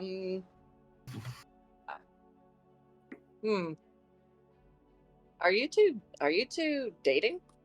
I'm sorry, I don't mean to imply. It's just. Oh no, we are actually. Oh, cool. I actually have a girlfriend myself. And you, at this point, you see Maggie. At this point, goes, "Oh, another one who met a performer through love." And you see Rebute at this point goes, "Oh, so what's the girl then? Is she a lute player like yourself?" Oh, nah, she's not. She's not a musician, but she is impressive. Oh, that does sound really sweet. So, anyway, what brings you out here? It's just a lot has happened. Let's just say that a lot has happened, and I'm just here to sort out my thoughts. You see, Maggie at this point looks over you and is just like, a note for your thought. Sure. Sorry, it's sort of what I like to do. I offer myself to play some music while some people are thinking. I'm more of an ambient type of person. As for Rebute here, Rebute at this point just sort of grabs the flute and it's just like a little. No, that's the best I could do for a flute. I'm not great at it, but that's the best I got. Anyway, Rebute sort of goes, I kind of do the lyrics and some extra tune and such. And there you look at the third figure, and the third figure who's shorter, you see that he also has black hair and is a human in stature. And he sort of looks over and goes, Mommy, who are you talking to? And you see before you what you can assume is a child of the pair. Oh, hello there. The kid looks at you and then rushes off and runs behind Dad. Runs behind Rebute. I take it he's yours. Yeah, this is our little musician in training, and you see him step. You see Rebel sort of usher and goes, "Don't be shy. You can say hello. He's not going to hurt you. Look, he plays music like us." I put away my lute and I put away my flute and I begin to play a few chords of my lute. Okay, make a performance check. All right. Okay, give me a moment. Performance. Oh, you have a plus 12 on performance? Yep. I don't know what's scarier. What have I done? I have expertise in performance. Ah, shit. Okay, well, welcome to high level D&D. Mental note: fix this for next campaign. Anyway. Shush. By the way, what you just said earlier before the note, that's how I felt about that note when I got. Well, it happens to everybody, so don't worry. All right. Anyway, so you play this. What type of tune do you play? I play a playful, lively tune. All right, so you play this little tune like and sort of nice and gentle and such. And at that point, the kid gives this sort of, "Oh, you play really good." Thank you. And at that point, the kid comes. You see Rebuke come forward, and he basically just does the. He just sort of walks up and goes, I'm sorry for being rude. Hey, don't worry about it. My name. He sort of gets tense up as he sort of shuffles back a little more. It's like he's still kind of timid a bit. And you see Rebel at this point goes, "Oh, don't worry. Would it be better if I introduced the name?" I'm trying to make this sweet. I'm trying. I know. This is cute. All right. And at this point, he goes, "Well, as stated, this is our lovely little child. This is our lovely little child. My name is Zelos." Zelos. Yeah, Zelos. That is Zeloss. Ah, all right. Yes. What? So it is like Zelos. Zelos is big. Funny. Well, that's a wonderful name you've got. Yes. Thank you. He just sort of rushes back and goes, "Oh, don't worry. Don't worry. You'll get the hang of it." He sort of shuffles closer to Dad and goes, "Well, we were just about to get ready. Are you wanting to join us for a ballad?" Me?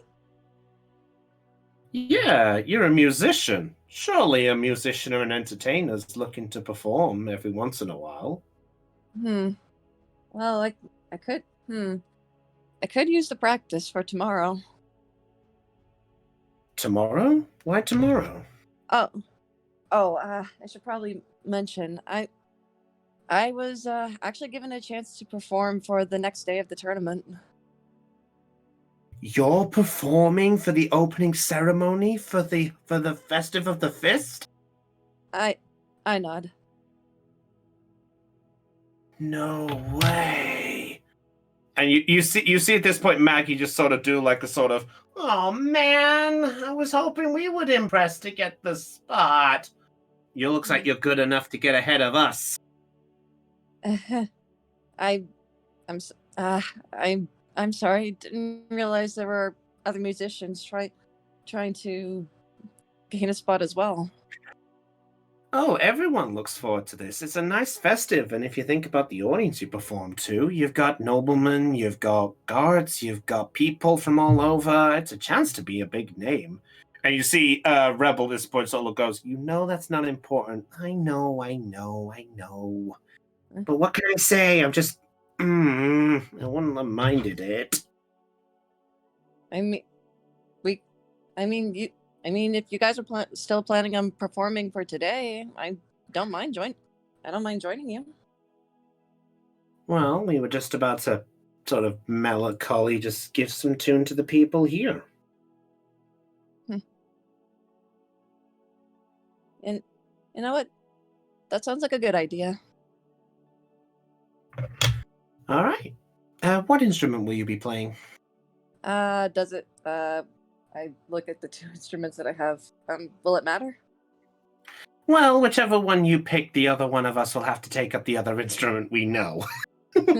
What other instruments do you know? You see Maggie then sort of put the lute down, and she pulls out a violin and goes, I love to play this. Oh. And Rebute at this point, he puts the flute away, and he pulls out let me have a little look, because ironically enough, I didn't plan for what instrument he would have. That's fine. I done a smart thing. Instrument. Think of an instrument. What would they have in a D&D day? Would you like a musician's help? Please! So, in medieval times, I'm guessing this is medieval times or Renaissance times. Close enough. Common drums, usually with leather skin. Violin, a lute, a guitar, a flute or a panpipe, ocarina, I believe, a horn. Let's see. I believe those are the most common instruments I know. Oh, and also a harp. Oh, harp will do it. Yeah, let's give the guy the harp. Okay, no. I know, have him a harp. So yeah, so he pulls out this harp and he just sort of gives it a.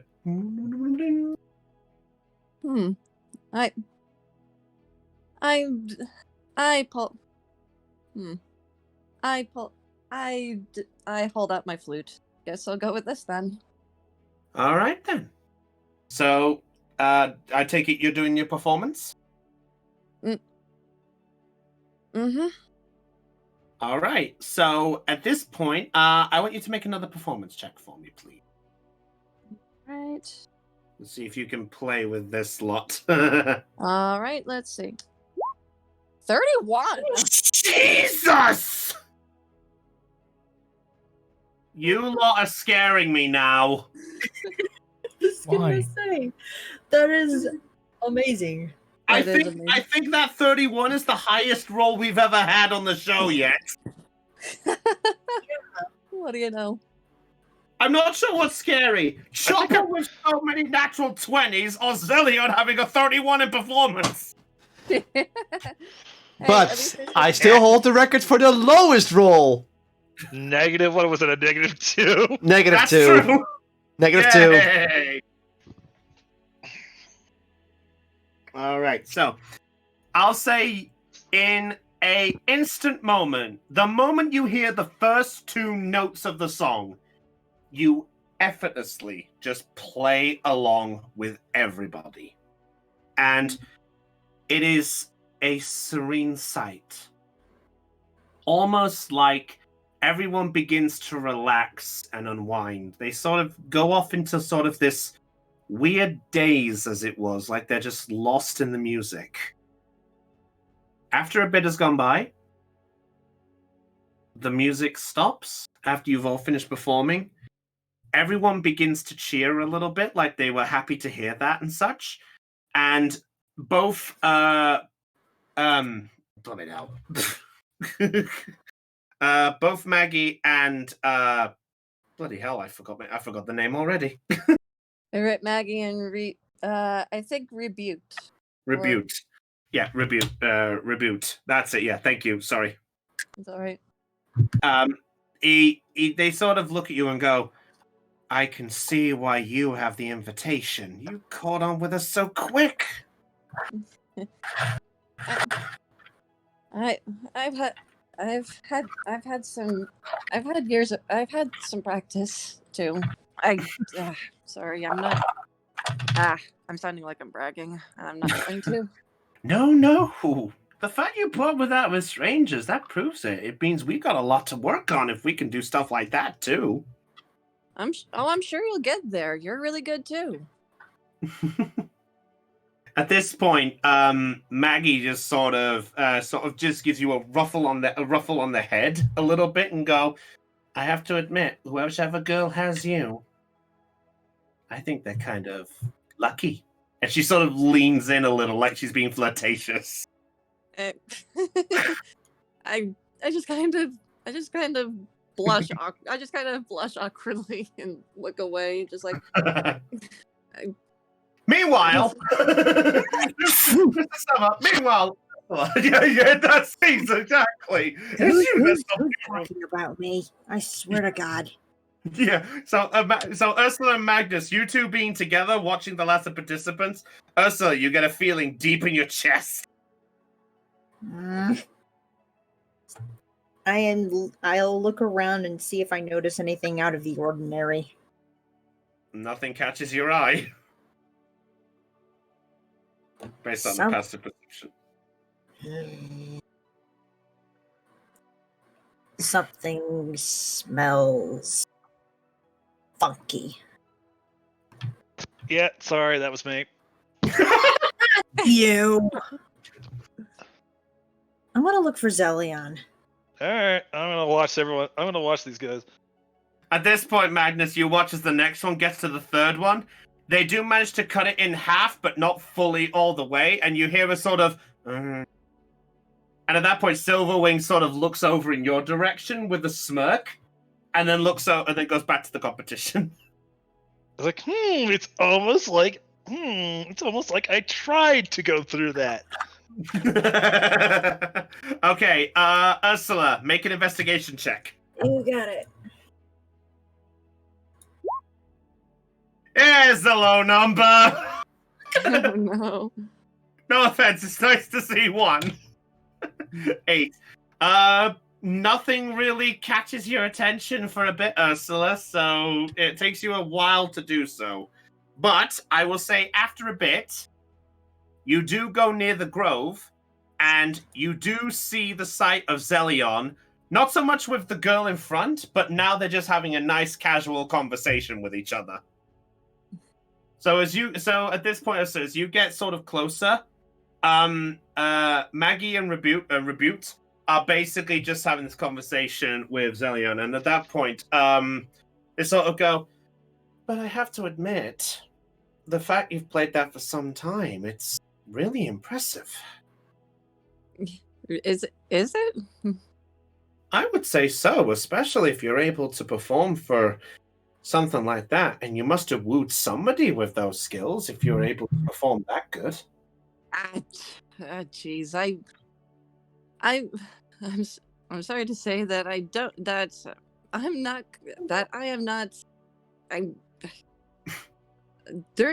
Well, I'll just say this: when I was first starting out as a bard, I had no confidence with dating. I don't know. I guess I just could never find the right person for me. And I guess all these years now, I feel like I finally found the one I'm looking for. And yeah, I don't know. I don't know. I guess I may have had some girls who were interested in me. Maybe a few guys too, but but honestly, none. I've never really clicked with anyone like I do with Ursula. At that point, there's a huge blush on Ursula's face. At that point as well, Rebuke is going to look, and she sees the girl blushing and goes, "Well, don't look now, Zelion, but I think you may actually have somebody who's gained an interest in you already. Look behind you." I turn. And Ursula? I was looking for you. What's going on here? We're just chatting. We're just chatting. And at that point, the girl in front of you, Ursula, Maggie, jumps a bit off the stage and walks up to you and goes, "If I heard your name is Ursula, is it, dear?" That would be me. Who wants to know? "Oh, just a girl who's curious. I have to admit, Zelion's been talking a lot about you." Really? I blush. "Yeah. I'll admit it was a nice flirtatious little thing I tried there, but he proved how much he truly loves you and such, and said that no one really was as special as you." And she sort of eyes up your attire a little bit, like she's looking over all of you and such, goes, "I think I can see why." I mean, it's not exactly my finest garment. I don't really have any, but I mean, Pshaw. I mean, look at me. And she sort of does this she sort of just puts her arms in the air, and you can see like the full sort of belly dancer style attire, like it's a performance at the mixture. She goes there, it's just like, "Look at me. We've both got this. If we've got it, we flaunt it, you know?" there is a huge blush on my face now, and I just Yeah, you're not the only one. I'm just confused at this point. you're drunk. Is By like what? By what, Chopper? All right. Don't get any ideas, you scoundrel. I'm not. I'm trying to get all the ideas out of my fucking head. It doesn't help that you're drunk. Go back to drink. Take another shot. Mildly. Anyway, all right. carry on, you two. All right, I get up and I'm just like, oh well, it was nice talking with both of you. I hope you guys enjoy the rest of the festival. We're just gonna go right now. Oh, and Yeah, I that's rush her over to Ursula. At this point, Rebuke actually goes, "Zelion, before you go." Yeah. He puts his hand in his pocket and he tosses you a gold piece, just the one there, and goes, "Call that a little thank you for giving us a chance to, shall we say, mingle. It was nice."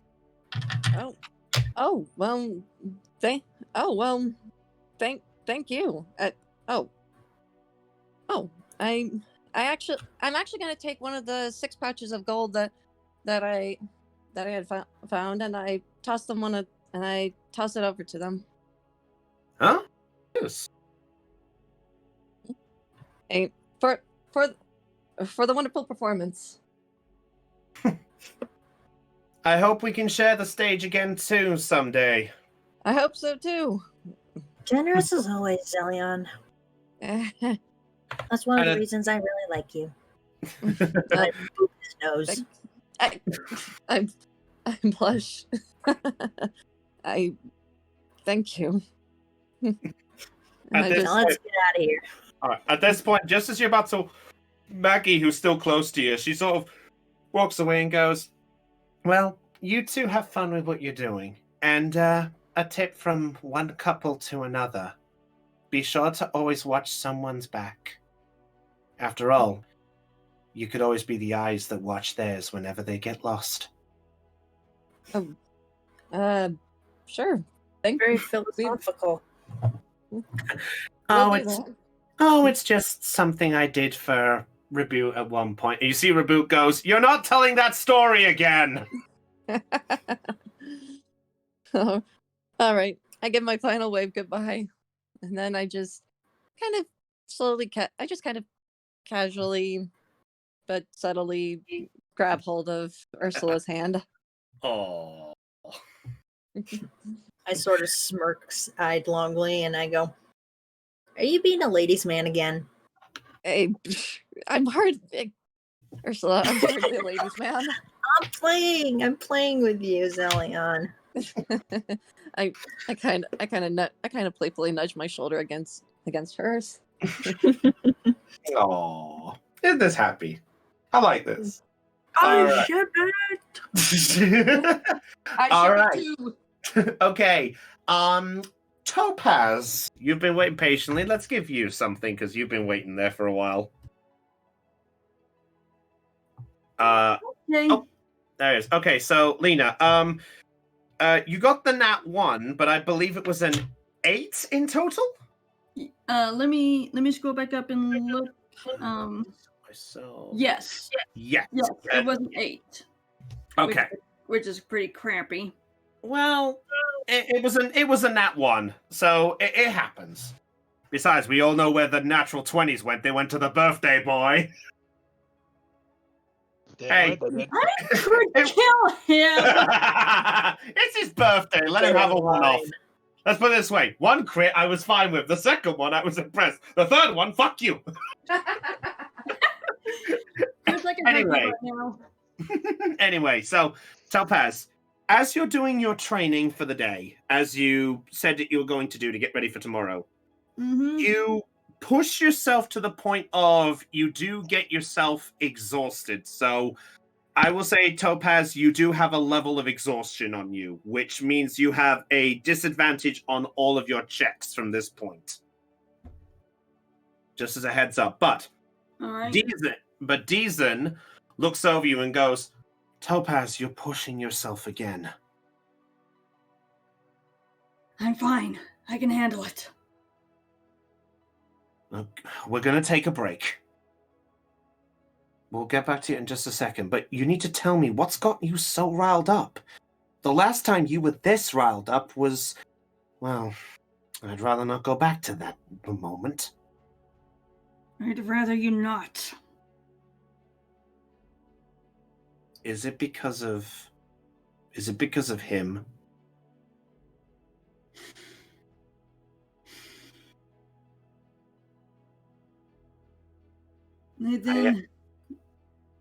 Go ahead, Lena. Okay. I am doing the heavy breathing and then I take a sigh.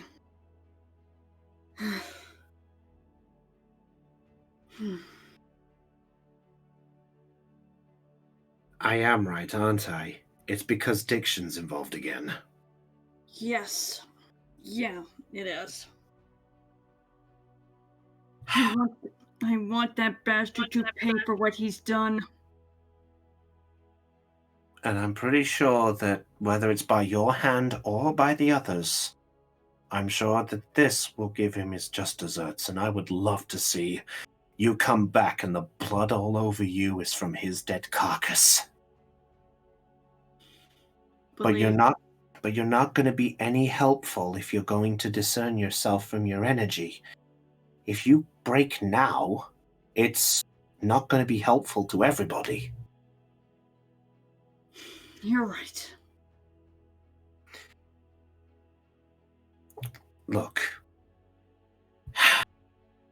I understand that there was a lot of bullshit that happened to you, but the one thing that I would at least like is that you promise me one thing if you're so eager to continue with this.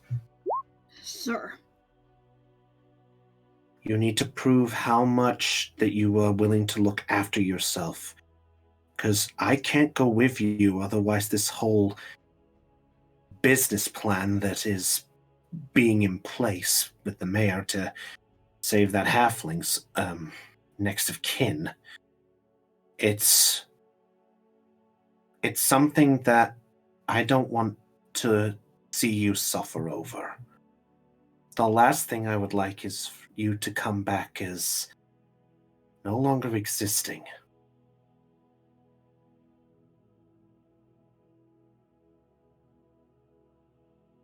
I understand, sir.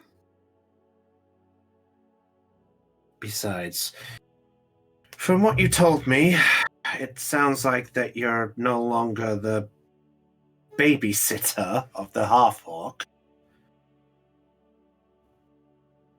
So, why not repay the favor? If anything else, I think right now they need a kick-ass tabaxi who's willing to kick ass. Can I say one thing? Go on. I loved how you described that. I had to have my fun somewhere. I love it. But yeah, so at the point he sort of gives a smile back and goes, look, why don't you take it easy for the rest of the day, get your energy back. If you want to keep going, we can, but the last thing I want you to do is to destroy yourself. You're allowed to push yourself to your limits, but sometimes your limits need to be noticed. Everyone's got them. Sure. And if you end up breaking through yours at the wrong pace, it won't be just that limit that gets broken. Could be your body, your mind, and even your ambitions. And I'm pretty sure if you pushed yourself to the wrong point, you could break in front of Diction, and the next thing that gets broken is nothing of him. Sure. He sort of gives you a ruffle on the hair, just a little bit, just promise me you're going to be okay. I will, sir. Good. So what do you want to do? Do you really want to keep going, or do you want to take it easy? I believe I've done enough for right now. All right. Maybe you should go watch the rest of the festivities. I mean, I'm pretty sure that half-orc is willing to have his fun, and concerning we've been at this all day, I can only imagine how how he's performing. I bet knowing him, he'll probably make it as far as maybe the fourth one. All right. Now go take it easy. Sure. All right. So, what are you going to do then, Topaz, for taking it easy then? Or what are you going to do exactly? Okay, Topaz is going to heed Deezen's advice and take it easy for the rest of the day. And she is going to go back to where the second competition is taking place. All right, no problem. Okay, so I'll say that with what's going on there, you do manage to get back. And when you get there, you do see the sight of Magnus there, who's preparing his blade at this point. So it is the two of you at this point. I then walked up towards Magnus, raised my hand up and holler, "Yo!" Yeah, what's going on? So how'd you do? Yeah, I cut through every single thing. At this point, Topaz's eyes widen and her mouth is like open wide. Almost like, do you what? Apparently, I'm the first one in 30-something years. And Topaz, based on your knowledge with Creo and things, you do remember that Deezen was one of the last few who got close to that, but you do know from history that there was one person who did it before. So, but how far back, you didn't know. Okay, and who was this person in question that did it before Deezen did? Make a history check. Okay. Actually, a valid question, actually. It's gonna have to be with disadvantage, though. Yeah, because of the exhaustion, I'm afraid.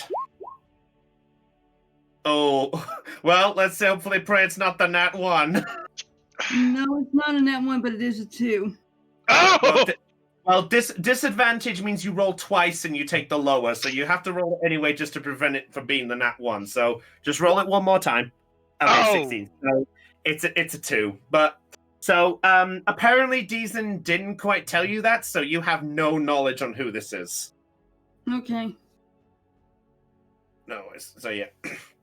So at this point, Topaz, the familiar sight of the Aarakocra, and you do recognize this as Silverwing, as you have seen from the couple of competitions you've watched before. Mm-hmm. He sort of looks over, and almost like you can see the expression on his face, on your face, he sort of gives like 2 little nods of his head and goes back and goes, "All right, may the last participant make their way to the targets, please." And he goes back to the competition. And that was all the proof you needed.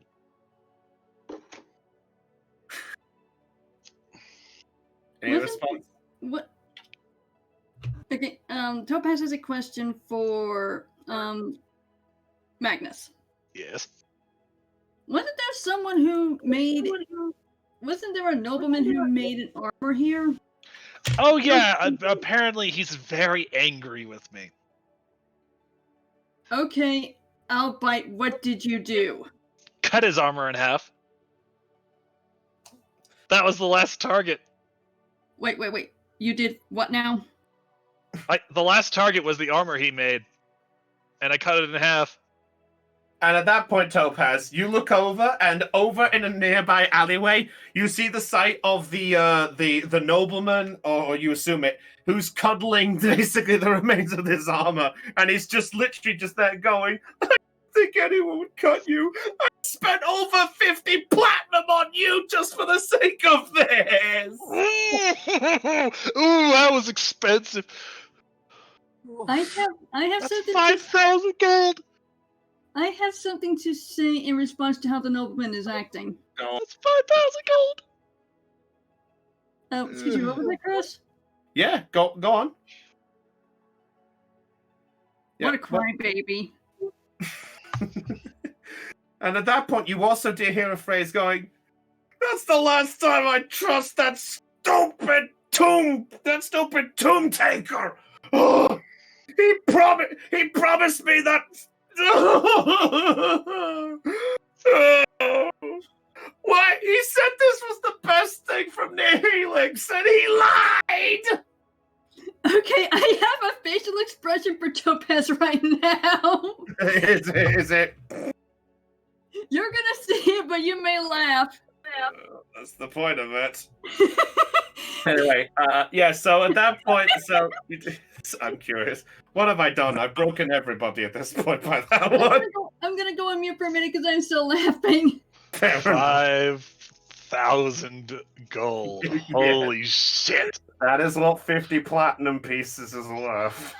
500. Oh, is it one platinum for one gold for 10 gold to a platinum, but that's still a lot of gold. Oh, Jesus. 500 gold. Never mind. I can actually afford that now. I thought it was 100 gold. Never mind. Dude. Let's see, where has my... I need to double check this exactly. If anyone can verify this, if I don't find it first. I assume it's correct, but I'll look it up. Oh, yeah, I've got it here. Never mind. Platinum to a gold. It's 1 platinum per 10 gold. So yeah, that's 500 gold. So not that. Oh wait, no, it was 50 platinum. So yeah, that's 500 gold. Ouch. Yeah, that's a lot. So he just wasted $500 worth of gold. That's essentially it. Yes. All right, but yeah. So at this point, you both look and you see the last participant. He makes it to the third one before he fails. He gets halfway up the armor. And he's just like, no. All right, that is the end of the competition. As we all know, there were a lot of good close calls, but only one who has made it through to the next part is the only one who cut through all 5 targets. Magnus, please come to the ring. Actually, Magnus walks over to the ring. Actually, let me delete that one and get another one real quick. So. By the way, at this point, Trilly, you make your way out the inn. Ursula, Zelion, you both make your way, and you are just coming up to the center if you're making your way back there. Alright. And you both now, and you all at this point, including you, Trilly, as you make your way out, you see Magnus standing center in the ring. Whoa, And what did at I that miss? point, yeah, you Sorry. see the Aracocker at this point. You see Silverwing actually goes, as stated, this half-orc has been the first participant of our fair tournament to cut through all 5 targets for over 37 years. No one has done this ever since the man who gave Deezen his training. And now, I think it's time that we get the next round started. Magnus, a question for you, good sir. And that would be? As tradition, the one who gets the furthest and impresses all the judges with their displays of skill is the one who chooses what type of sword style we have for our final competition. As you are the first to cut through all 5, the decision is yours. What weaponry contest would you like us to feature for this round? It could be of any weapon type you so wish. Oh, this is gonna be obvious. Obviously, we're going to be using long swords. I knew it. But let's go with long sword. Let's go long sword and shield, shall we? Long sword and shield. You have it! We will be having a long sword and shield competition. Let me explain our fair rulings just for the verification so those who are unaware. We will be doing a traditional style fencing competition where you have to successfully touch your opponent with the tip of your blade 3 times. If you hit the shield, it does not count, but get hit 3 times, you are instantly out. If you draw blood, you are instantly out. However, if you kill your target, if you kill your opponent, then you yourself will be sentenced to death. Ooh. Oh boy. Which means I have to go easy on them now. Great. I'm afraid so. Also, Yeah. also, I posted a picture. So, Which means I can't use my +2. I'm probably going to have to use my regular. I said it would be funny. You did. All right. So at this point, he goes, all right. We will reconvene in 1 hour. When the bell tones the next hour, we will commence the next round. And at that point, doom, as if to indicate that the time is now there. And at this point, Silverwing walks by you, Magnus, and goes, I look forward to your next round. As do I. And at that point, those of you who are in the center, Liam, are you there as well, by the way? Sure. Sorry, I know you walked off. I didn't know where you walked off to. All right, so I'll say at that point, you roll watch and you see the Aarakocra fly up into the air, and it basically just sits on top of the statue. The statue and... Whoa. I've never seen anybody of that species before. I've seen a few, but those were rare encounters at the most. I kind of breathe a sigh of relief behind Zelion.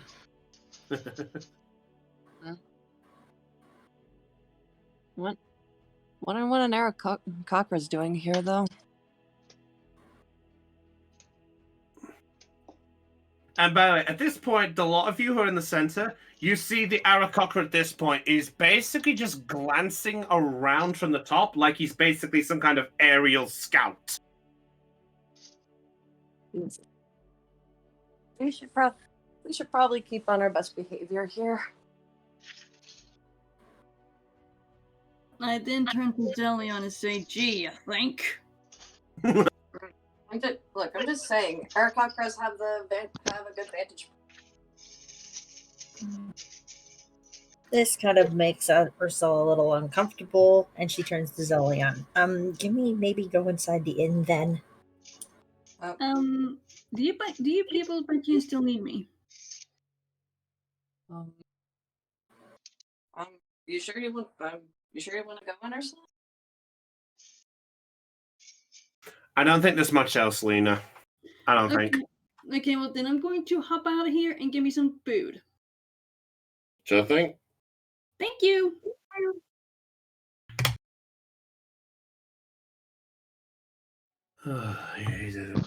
Anyway, we'll sort that out afterwards. All right. Yeah. So you two are heading to the inn. Sure. But I know Ursula brought it up, so I just wanted to just Yeah. verify it. Yeah, I'm just gonna shrug and say, oh, okay, just noticing how uncomfortable she is. All right. Okay. Trilly, what are you doing at this point? With the announcement over and apparently an hour until festivities resume, Trilly wants to head to Madam Finger's shop. Oh, okay. Open at all. It is actually open. In fact, as you're just about making your way back there, you actually see Madam Fingers is actually just unlocking the door to go back in. Oh, thank God. Oh, hello. If it isn't my little halfling friend. Hello, Madam Fingers.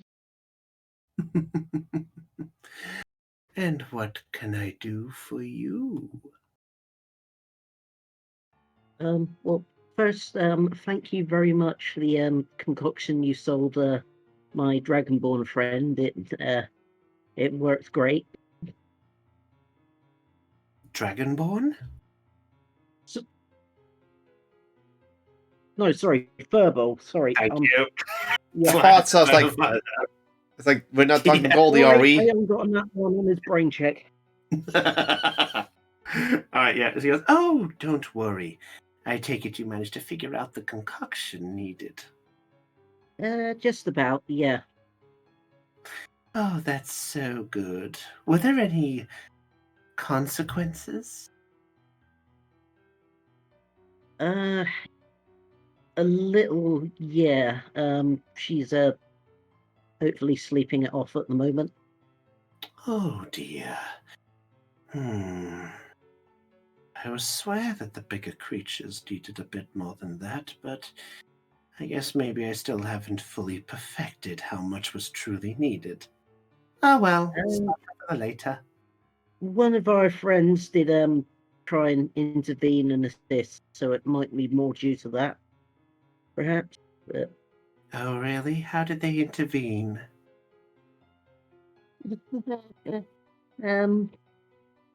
Basically punched her in the stomach.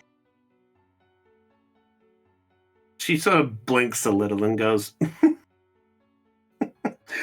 I probably should have confessed about that a sudden gasping for air or a sudden pain surge is normally what triggers the concoction a bit more sudden. Yeah. Well, I heard, well, some of the people that tried this concoction before, they said that a bonk on the head was enough to do it, but I didn't know about a Thurborg and what triggered that, so I've learned something new today.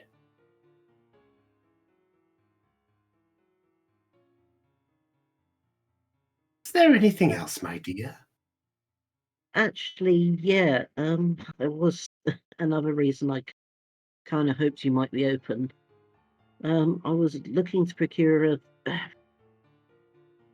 a few potions myself. She sort of leans a little bit. What kind of potions? Oh,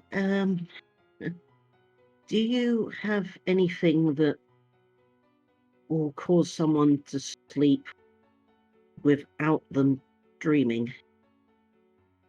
Chant. She ponders for a little moment and goes,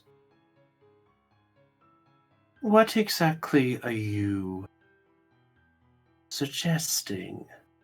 What's going on? Oh, well, essentially it's me.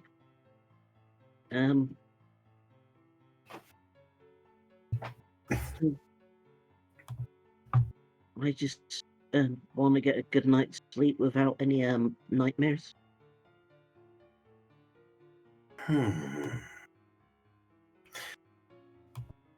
I don't know if there really is a way to control that. However, I could have a little look at my wares and see if I have something that can at least do a moderate job. I'd really appreciate that if you could. Well, I'll do my best. As I say, I can't guarantee that I'll have something, but I'm always inclined to check around.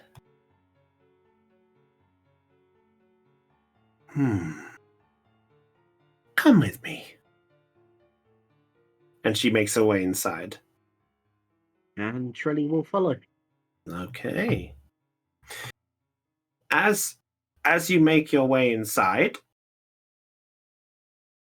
you have you basically make your way inside, and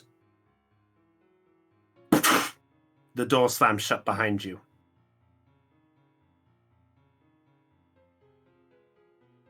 And you see Madam Fingers making her way to the desk, and then turns around to your direction.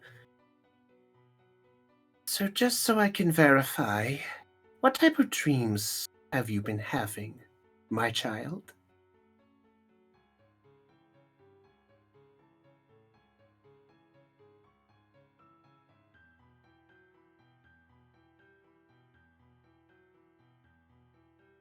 Aeon?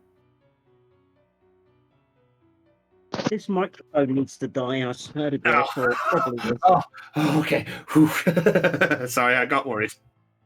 Yeah, Trilly goes mute and never speaks again. Well,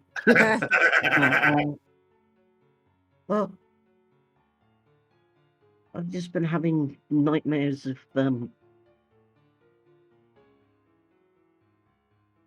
like family, friends, my homeland on fire, burning, and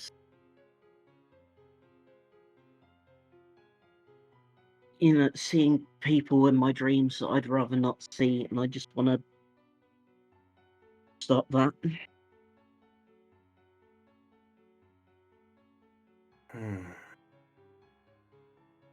So you essentially want to cure the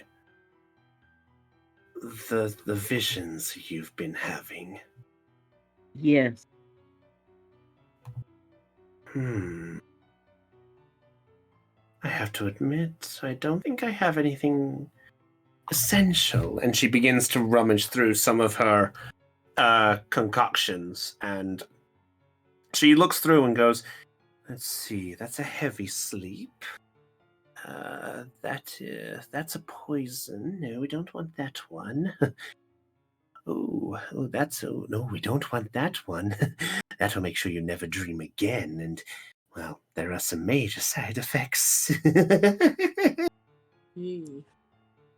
But I have to play the character. I'm sorry. No, character. You play the character well. I'm glad. Anyway, she sort of looks and goes,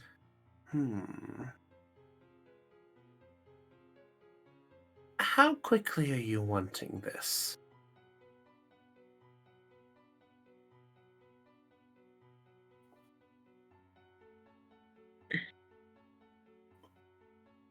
If you don't have anything on hand, I could come back tomorrow, maybe, or late.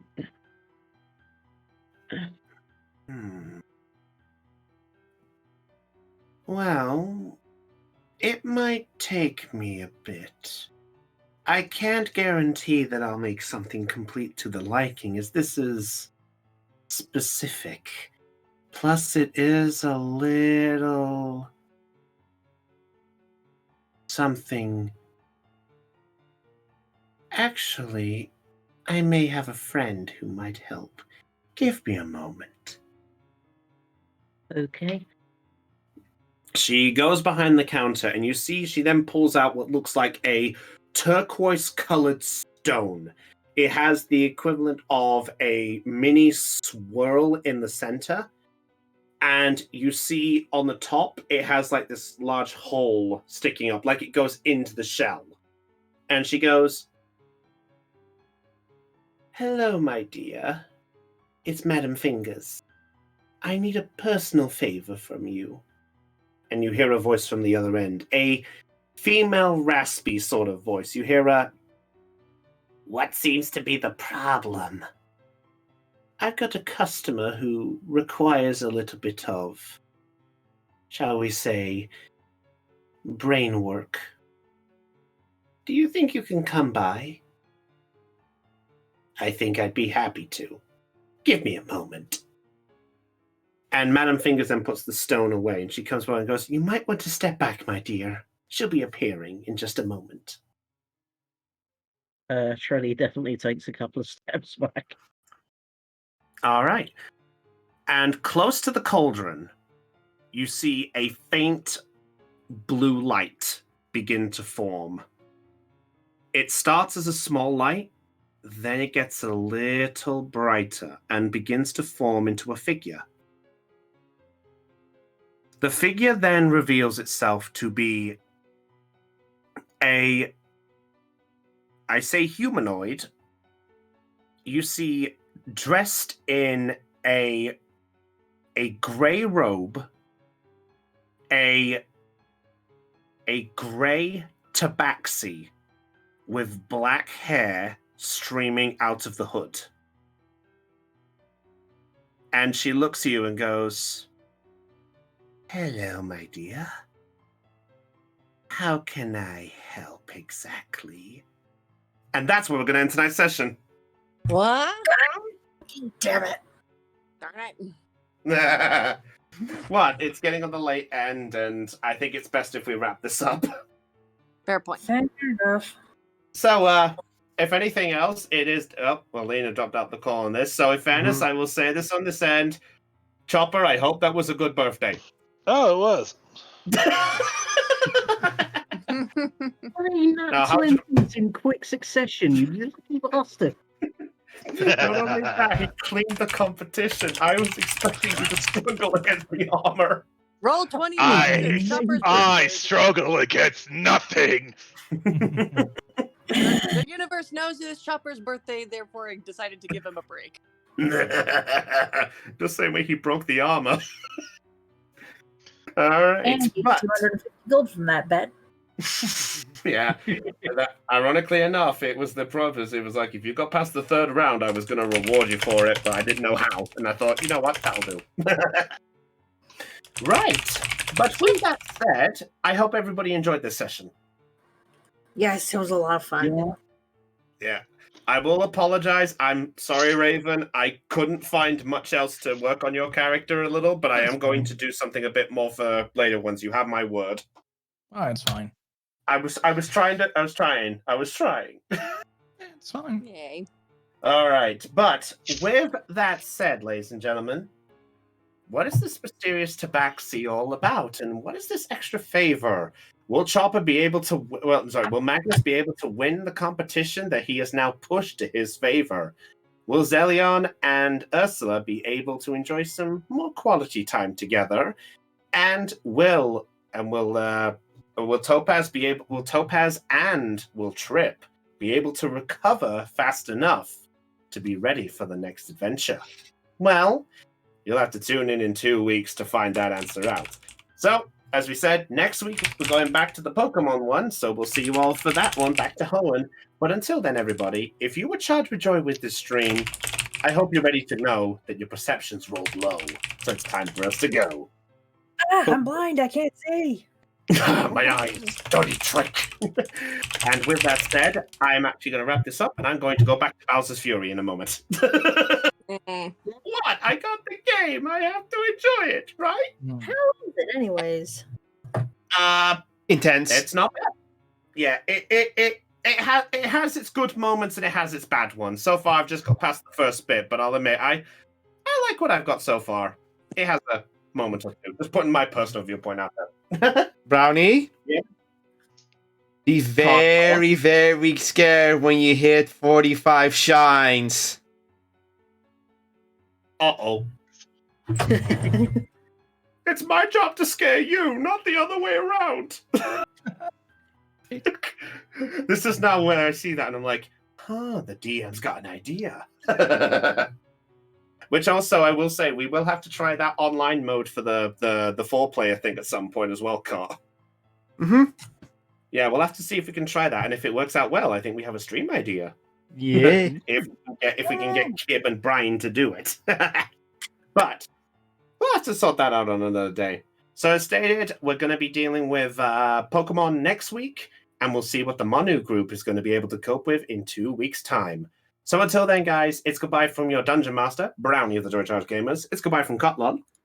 Yeah, yo. From Aeon. God, it's good shard. From Heidi. Goodbye, everybody. From Raven. Bye. From Dell. Boy, everybody. And obviously from Lena as well. And obviously a goodbye from the birthday boy. Later, guys. Chopper, enjoy the rest of that drink. You've earned it. Happy I've had like birthday, 5 or Papa. 6 shots of sake by now, but Let's add one more. and that is one more, yes. Well, Let's just say You're I had to allowed- refill my sake glass. Oh. My sake Brownie. pour. yes. Our viewer is asking, who are we rating? Who are we rating? I don't know. Is anybody streaming right now? I'll check via my Twitch account if you know anyone. Yes. Yes. Do it. We could just raid a random person. True. True. I don't know anyone that really looks interesting to raid. So, why don't one of you guys find something? Yeah, we'll see if we can find somebody or something. Jason Paradise? He's a nice streamer. Send the link. Playing some Alright. music. Peace out. All right. Well, I'll let you guys finish that bit off. So I'll wrap myself off, and I'm gonna go take it easy. So I'm gonna. Oh, there we go. Got a link there. Yeah, why not? Is it or not clear yet, right? We're just Not yet. passing. We're just passing we're passing the stream to somebody. First, we're doing the YouTube, the Twitter, the archive. And with that, we're gonna raid. Oh, I'm just looking at his stuff. He's doing some music stuff. Yeah, why not? Indeed. Yeah, we'll do that. All right, we'll send that through there. Anyway, I'm going to get myself off. So until then, Brownie is heading off, and we'll send everybody that way. And I will catch everybody later.